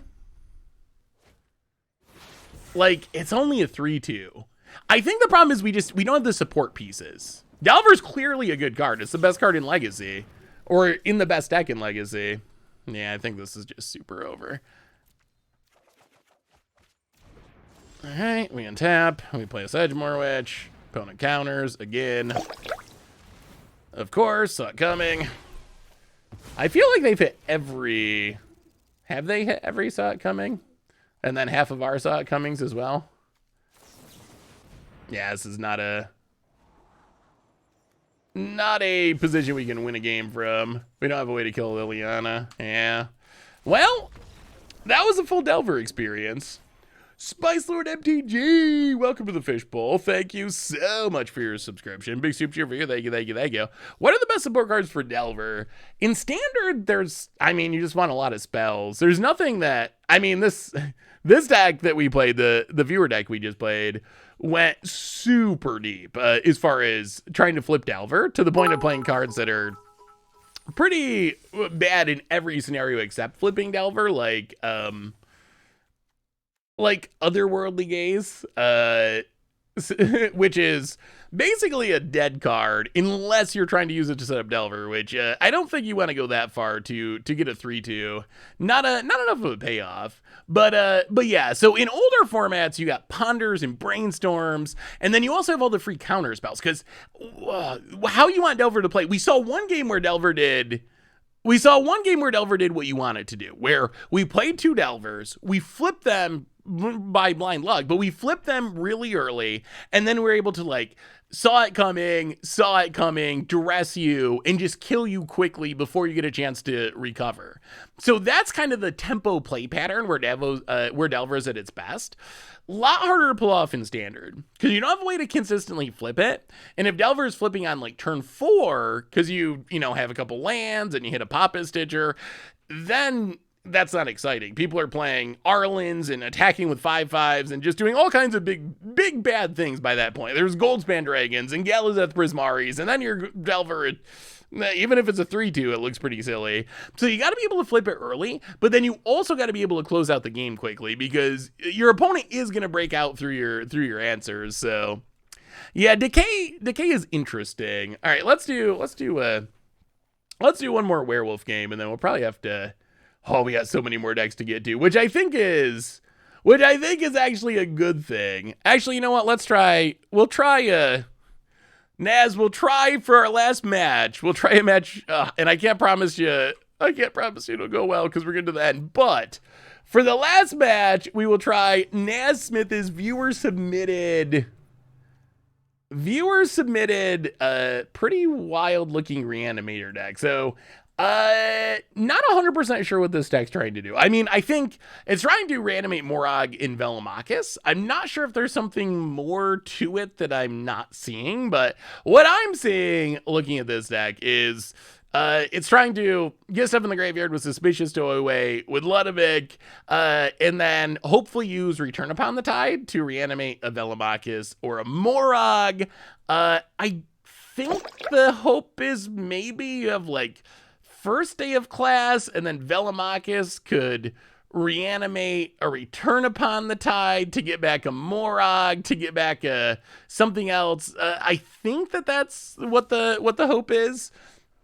Gutter Snipe, welcome to the Fishbowl. Thank you so much for your subscription. Big super cheer for you. Thank you. I see cards. What more can I ask from the deck? So I think that's the idea, that it's trying to hope to set up a loop of reanimating multiple things in a turn. Hey Seth, how much money would we have to throw at you to get Goldfish Secret Lair with Goldfish style card alters? Ooh, that could be super fun. I'd have to see. Maybe Adriano would be able to do the art for it. Well, I mean, we have a looting effect. And we have a reanimation spell, and we have a Morag, which I guess is what this deck wants. We did play some zombies. Zombie tribal. So, with the caveat with all this stuff, the sample size is incredibly small, because we've been playing best of 3, and we're trying to get through a lot of decks. So, a lot of our sample size is like a match or 2 matches, which is honestly not enough to really, truly judge a deck. So keep that in mind. But zombie tribal felt meh. But sacrifice synergy. Let's loot and treasure. But sacrifice synergy zombies actually, or like decay synergy pseudo zombies actually felt kind of sweet. Discard. I guess we're Dirty Elrond's Epiphany players now. We're hoping that we, like hit multiple lands somehow. Hit a land. If we hit a land, we can reanimate Morag. But then we can't use it to the next turn. Any Boros decks out on there in the wild? I think there's been a couple of Boros aggro decks that I've seen, but not a lot. I think I saw one Boros equipment deck earlier too, but so yeah, there's been a couple of Boros decks, but it's not one of the more popular. No, not one of the more popular colors combinations at the moment. Well, I guess we just do this and hope that Morag will be good for future turns. All right, get a Morag, hit ya. Draw more Ogs.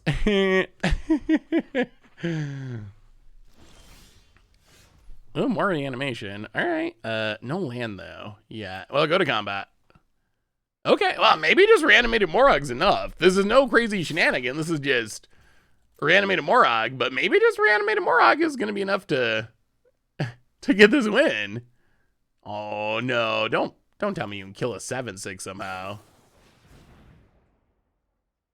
Wow. That's unfortunate. All right. Revealing Inferno of Starmouths, which actually lets our opponent kill it. Now let's consider. to the graveyard. Consider to the graveyard. Alrund's Epiphany. Yo.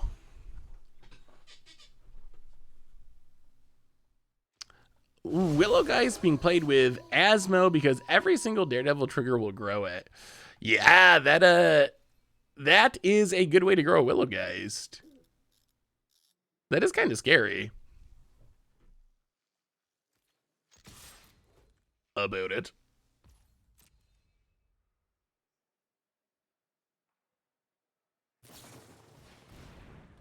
More Dragon's Fires. Well, let's foretell. Suspicious. Well, all right. Well, apparently that's enough anyway, somehow. Well, bring in the counters to stop the big stuff, hopefully. Go down.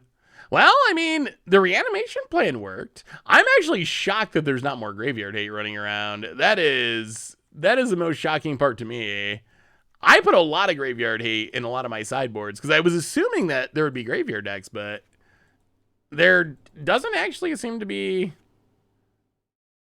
a lot of graveyard decks running around at the moment. You know, maybe Hermit's not worth it. It does feel kind of hard to find enough cuts at the moment. So what is the actual combo that this deck's trying to do? Buckarox, welcome to the Fishbowl. Thank you so much for your subscription. Big soup cheer for you. Thank you. I mean, there's a lot of creatures that exile that are also reasonably on-curve creatures, like Sun Gold Sentinel, the black 3-drop Werewolf. So there's a lot of things like that can hate on the graveyard. Also, Callous Blood Mage, I think is, if you want to wipe the whole graveyard, is also a pretty on-curve card. So what is the actual combo? So this deck wants to play a first day of class. So it wants to get up to like 7 or 8 mana. It wants to cast first day of class. It wants to reanimate Velomachus. And then spin into a reanimation spell to hit a Morog and then play a land drop. Something like that. That might be the dream. There's got to be something along those lines. Yeah, it's definitely a wild looking deck. I'm trying to figure out the first day of class. That's the card. Like the rest of it, sure, reanimating Morog, like that makes sense. Like a bunch of stuff to get in the graveyard. The first day of class, that's a card that is pretty much only ever played for combo purposes. Like it's never just played fairly, so I'm assuming there's gotta be some sort of combo in there. There's gotta be. I'm just not 100% sure what that combo actually is, but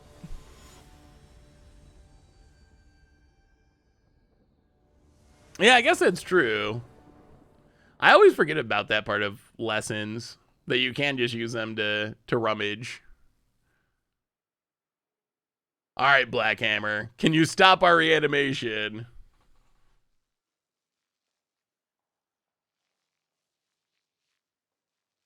Wow, there's gonna be a lot more Innistrad stuff. I gotta say the format feels sweet. We've got to try out a decent amount of stuff. I mean, Goldspan Dragon's good. Alrund's Epiphany, a little bit obnoxious, but the format seems like it's gonna be good. I don't see anything at this point that's gonna be super scary or problematic.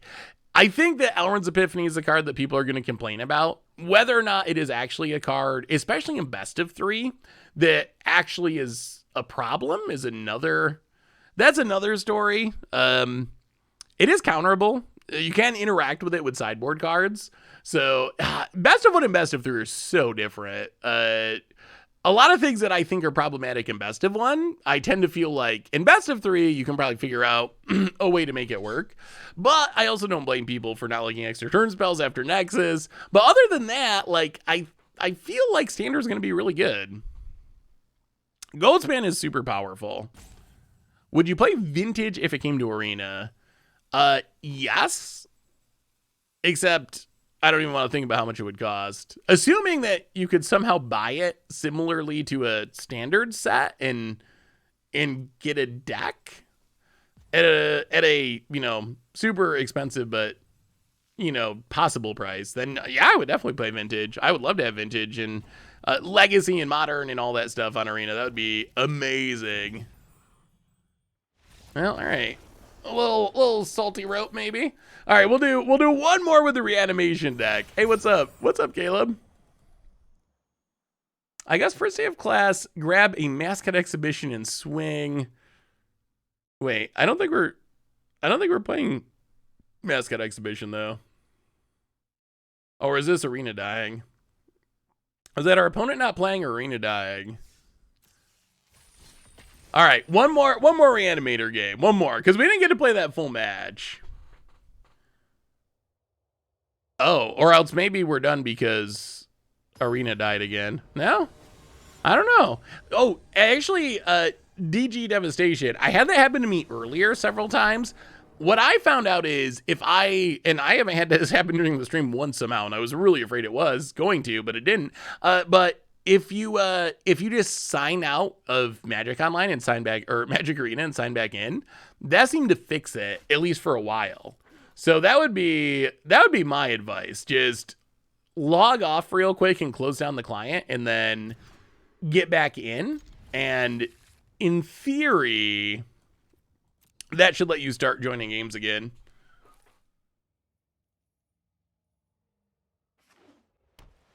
Can't even get a game with Sparky. Yeah, try logging out and back in, because that fixed it for me when I had the same exact issue where it would let you like queue, but then the clock would just run up for forever.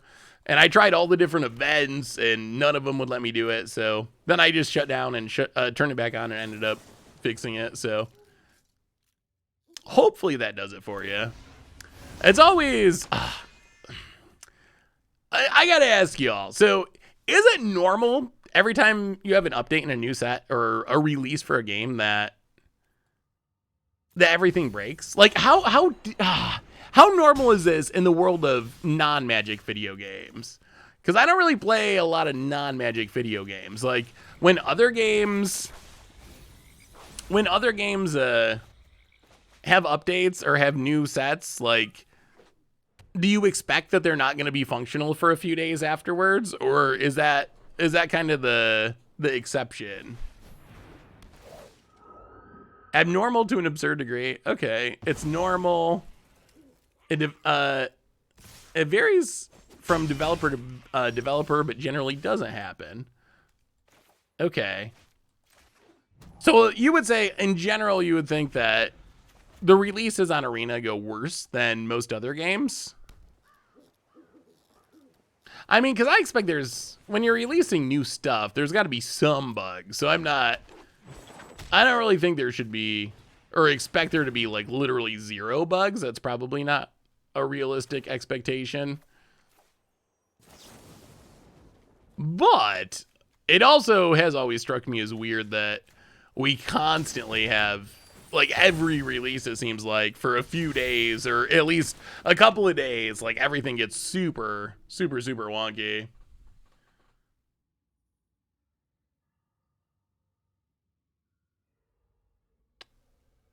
Way better than most games you play? Well, that's encouraging. All right, opponent takes a Prismari command, passes. They'll play the land. Pass the turn. Also be warned if you play new standard. We haven't seen it, but the Book of Exalted Deeds combo is a thing again.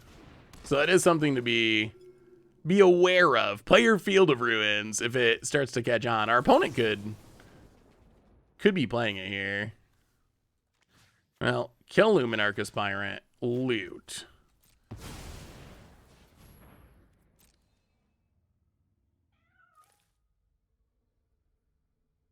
Aw.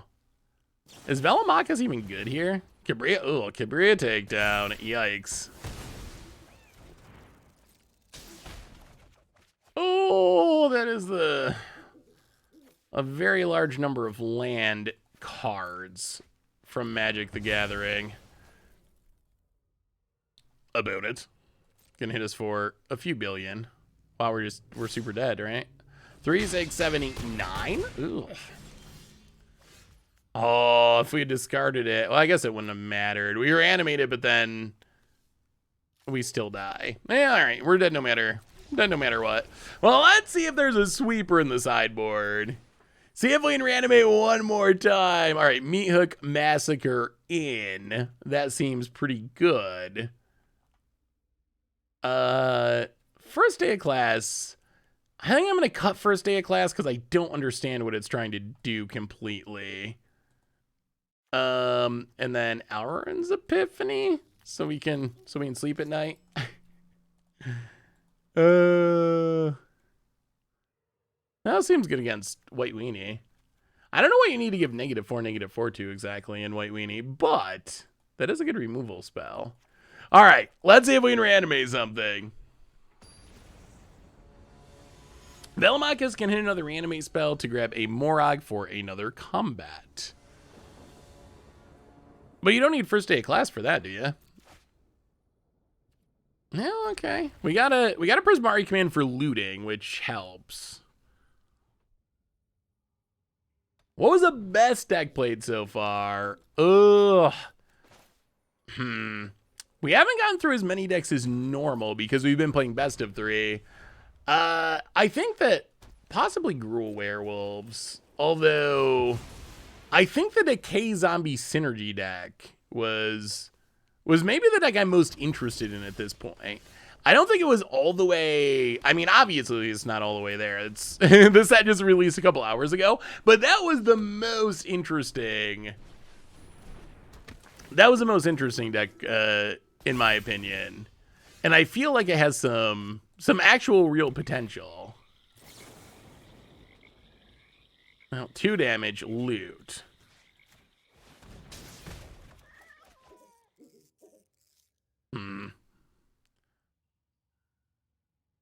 Ha ha ha ha.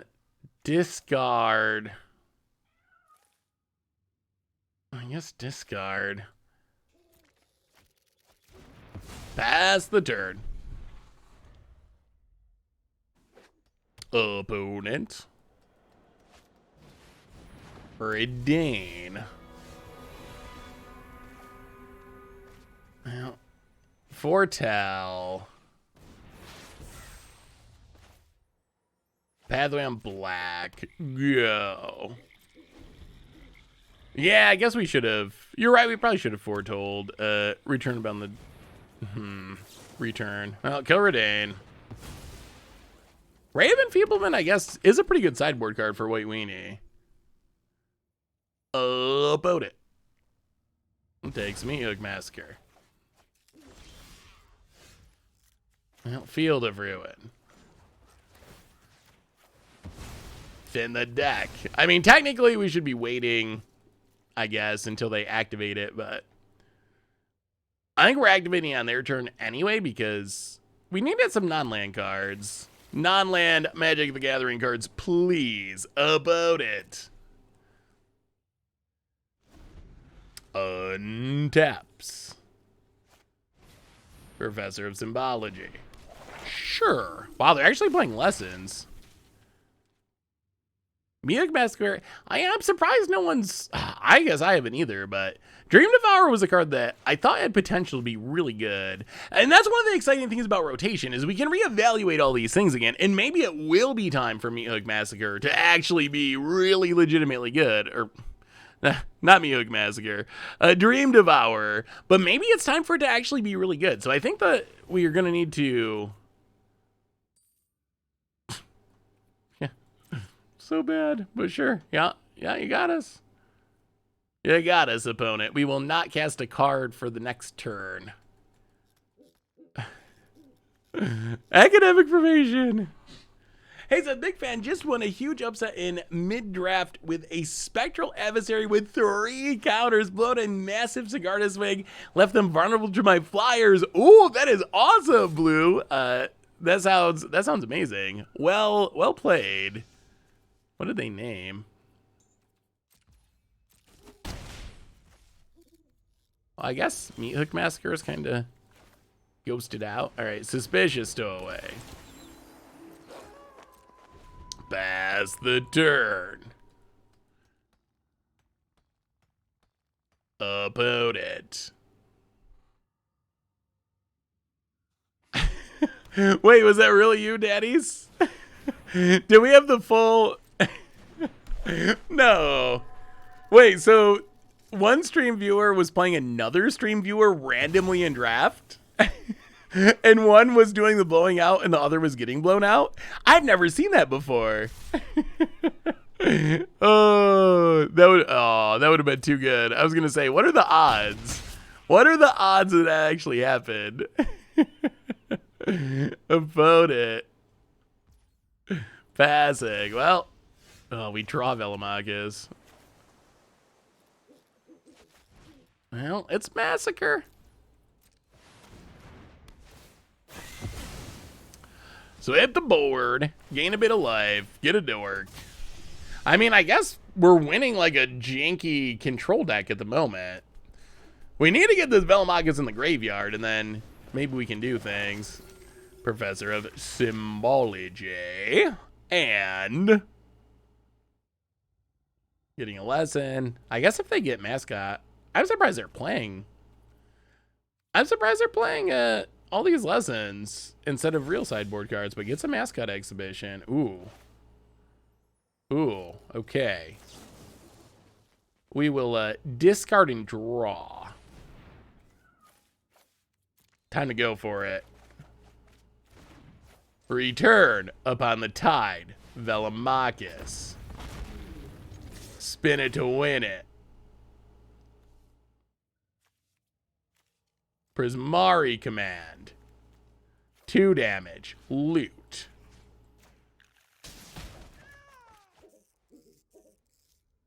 Well, discard. 1, 2. Discard, discard. Oh, this Meat Hook Massacre.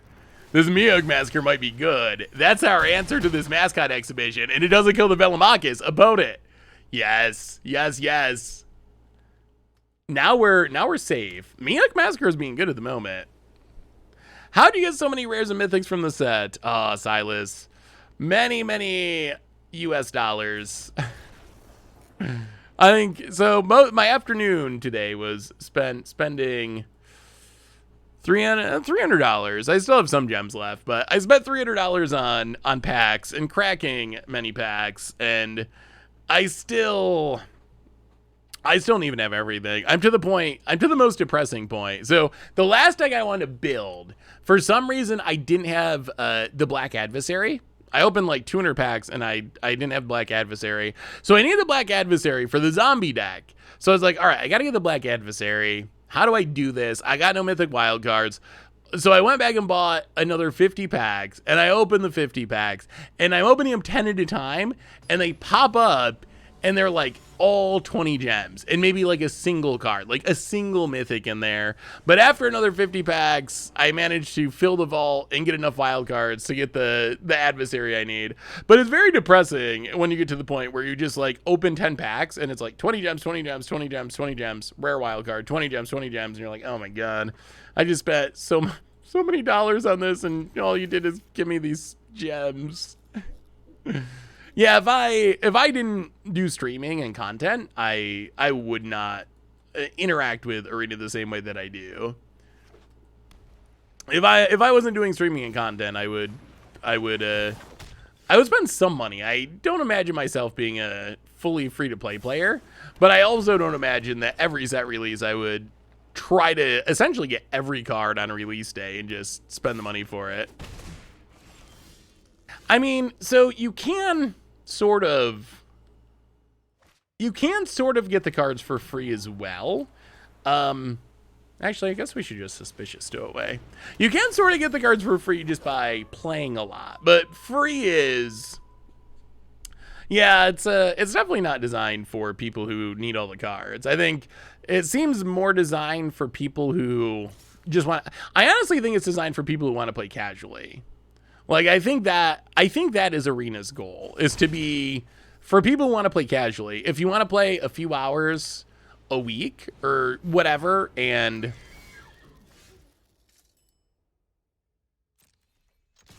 Well, go attacking hits ya.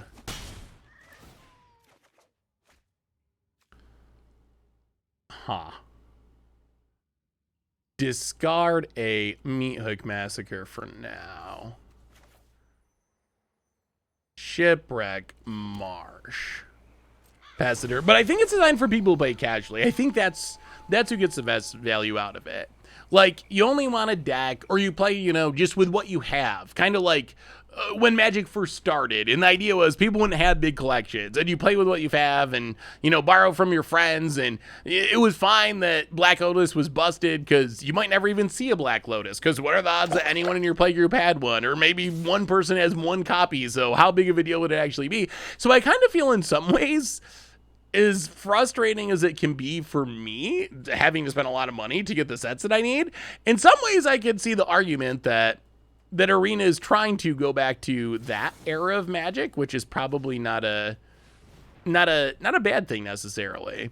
At the same time, the economy definitely has, I would say, for me, it has issues, and I think even for other free-to-play players, like, some people do like it, and it works for them. The people it works for, Kid Kuzi, welcome to the Fishbowl. Almost 2 years. That is insane. Thank you so much. Welcome back to the Fishbowl. Big super cheer for you. The people that it worked really well, yeah, so I think Arena is trying to, in some ways, get back to that. I think the people that it works best for are those kind of players who are not super enfranchised. Also, it works really well for people who are good at drafting, and it can work well for people who are good at drafting or good at drafting in specific, but good at drafting or good at Magic, and also have a lot of time. Because there is an option to play with your time rather than paying with your money. But I think some of the people who pay with their time forget that their time actually has value. And I think if you calculated, like, sure, if you play 40 hours a week of Arena, you can, you know, earn a tier 1 deck for free in X amount of time. If you compared that to, like, oh, if I went and worked those 40 hours and then just bought the deck on Arena, my guess is you would come, even at, like, horrible minimum wage, you would probably come out ahead if you actually just work. I don't think the by dollar an hour, the amount that you're getting with paying from your time is very high, is what I'm trying to say. But being good at drafting is, I think, the best way to do it. I mean, if you're having fun, then that's awesome. And then it's not even work. Although, I don't know if everyone always is. That's one of the things that bothers me is I definitely have talked to people and know people who play a lot of Arena, and they feel like it's work. They feel like they have to get on. They have to get on. They have to get at least so many wins a day, because they got to get those so many wins so they can get, you know, the rewards for the day, so they can maybe build a deck eventually. And it actually becomes unfun for them, which is the part that I guess I worry about or dislike a little bit. Is if it's fun, then that's great and that's awesome, and then that doesn't even really necessarily count as work and you're earning your stuff for free. But if you're feeling like, oh, I gotta get on and I, you know, I'm hating every minute of this and I want to be out walking my dog or whatever, but I gotta get X number of wins a day, then it actually is a little bit like work. Opponent. I mean, the most important thing is you're having fun. Like, I think that's what it comes down to. Like, that's why we all play the game, is to have fun. So if you're having fun, and that involves spending money to get all the cards right away, or that involves spending $0 and, you know, just playing the game with whatever cards you have and eventually earning more. Like, if you're having fun, then that's excellent. I think that's all that really matters when it comes down to it. Well, get him with Suspicious Stowaway.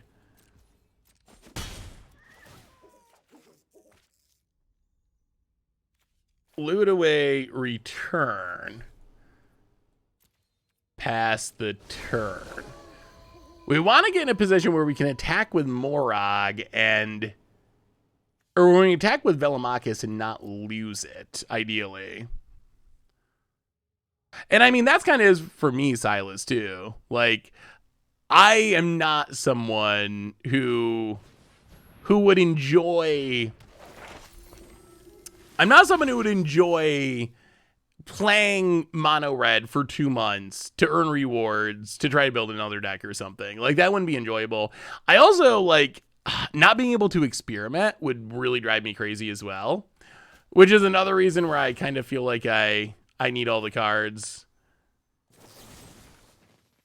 Oh, that's awkward. Okay. Kill Skyclave.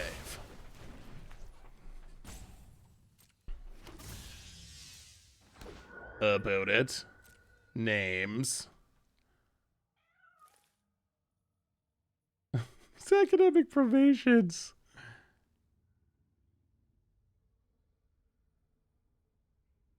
I mean, the shuffler I think is normal. I haven't noticed anything wonky with the shuffle. I know there's a lot of conspiracy theories with the Arena Shuffler, but I have not experienced a confirmed bug with the shuffler in any way. All right, names return upon the tide. Well, that is obnoxious. We have a new donation from Chuck the Usual. No attacks. Interesting. Well, let's consider. From Chuck the Usual. Put it into the graveyard. And let's mill it. $30.20 donation. Huge donation. Thank you so much, Chuck the Usual.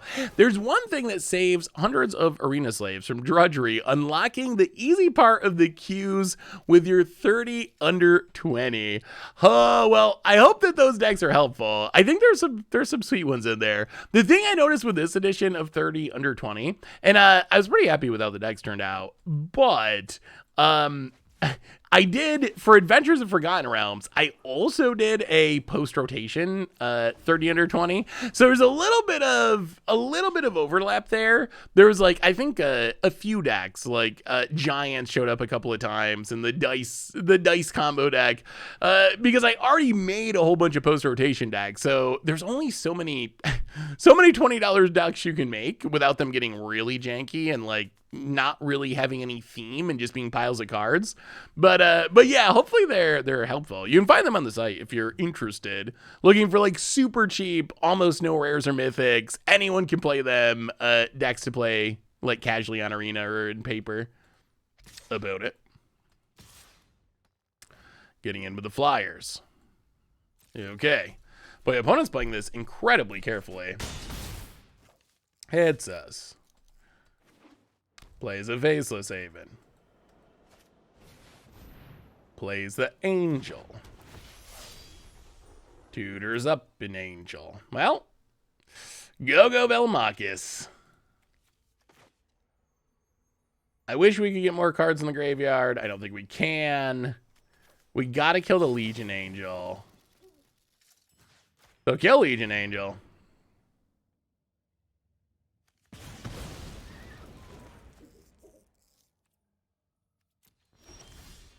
Draw land. Well, all right. Return upon the tide. Velmakis.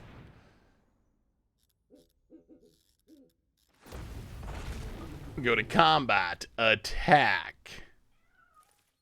Couldn't get the Morag in the graveyard. Spin. Into. Well, all right. Cathartic Reunion, the Legion Angel. I mean, I guess that's fine. We killed the Legion Angel. Hit ya. Loot.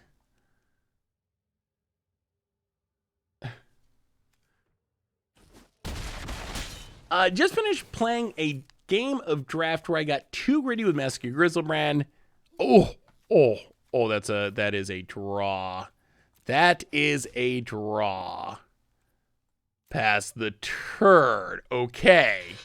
Oh, that's what we wanted to see. That is what we wanted to see. We know there's a Legion Angel in hand. That is the Massacre. That is the Meat Hook Massacre. Opponent untaps. I don't think they can kill us here. Oh my god, another Professor of Symbology off the top. Do they have more lessons? About it. drew exactly the amount of cards left in my library to put my opponent to 1 with a swing out, and then was about to concede, but I realized I had a Thermo Alchemist in hand. Oh, oh, that is... All right. Well, opponent continues to, I guess, make good use of lessons. Goes attacking. No blocks. The problem is... Oh, yeah. The problem is... Oh, there's a Morag that we also can't cast. That would have been nice to find earlier. Well, this is a deck that seems like it could be fun for, like, against the odds. It would be really sweet to see it go off. Like, see it fully go off. We're going to lose to these creature lands, I believe. And there's not a whole lot we can do about it.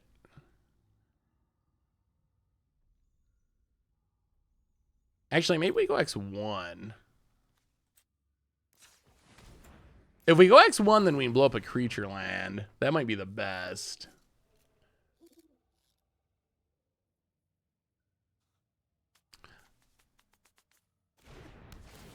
So kill some things. Get some triggers. Play the land. Pass the turn. Who put it? Adepts. Many creature lands. Well, Meowth Massacre only drains when our creatures die. So, opponents still got a lot of life to go. We do gain a bit of life, which is helpful. But we don't have anything going on, which is not as helpful. Opponent, Usher of the Fallen. And... Legion Angel makes a dork. They gotta be about out of Legion Angels, right? Is this the last one finally? I can't believe our opponent's essentially playing a best of 1 deck. They cannot have any real sideboard cards, which I can't imagine is actually a... Well, I don't know. Who knows? I have a hard time imagining that is a realistic technique in best of 3, but... Perhaps I'm the one that's wrong. I'll go to combat, attack you. Well, this deck is interesting, I gotta say, Naz. I think Reanimation definitely has some potential, and I can imagine having some really big turns when it goes off. Which I think is sweet. And thankfully there's not much graveyard hate being played at the moment. Well, Meowth's unfortunately legendary. So we only have one on the battlefield. Well, gain some life, lose some life. We just gotta wait for our opponent to time out over there. Down to 5 past the turn. Opponent. Meowth is probably going my Alea paper deck. Yeah, I think Alea is probably the perfect commander deck to play it in. Opponent goes attacking. Well, yeah, the creature lands are gonna get us. Opponent's got a pile of them and a handful of action, and we have a handful of not much. Our opponent, somehow that lesson of being able to reduce to memory our Velomachus after it pretty much whiffed.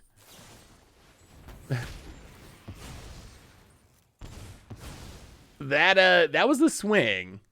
We did all this work to try to reanimate a Velomachus, and we only got a single attack in, and it just immediately died, and that's not a... Oh, wow, I was looking at my grave... Oh, that's not a punt. That's arena.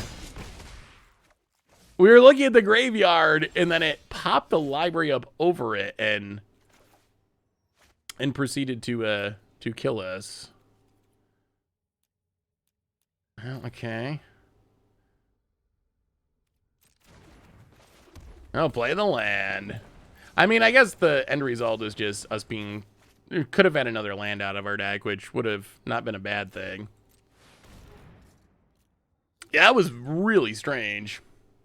Well, Meog Massacre number 2. Kill a couple things. And this deck, Meog Massacre, is just kind of a wrath because we don't have enough... We don't really have enough creatures for it to be a good like aristocrat piece. Well, sweep your board. So I guess our hope is we draw a reanimation spell.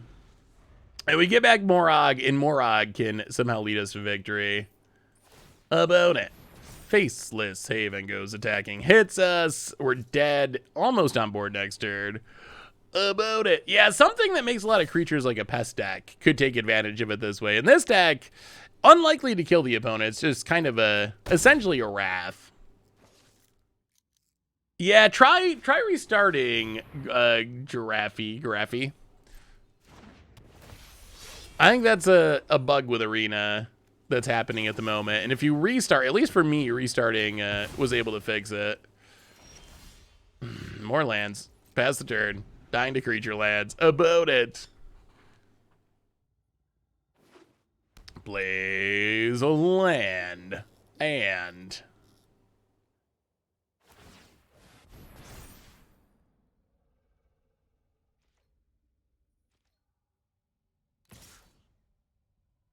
It's us with the Faceless Haven. Yeah. Well, consider that's a real card, real-ish.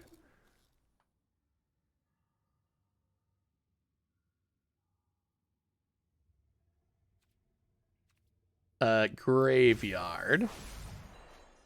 Oh, even more lands.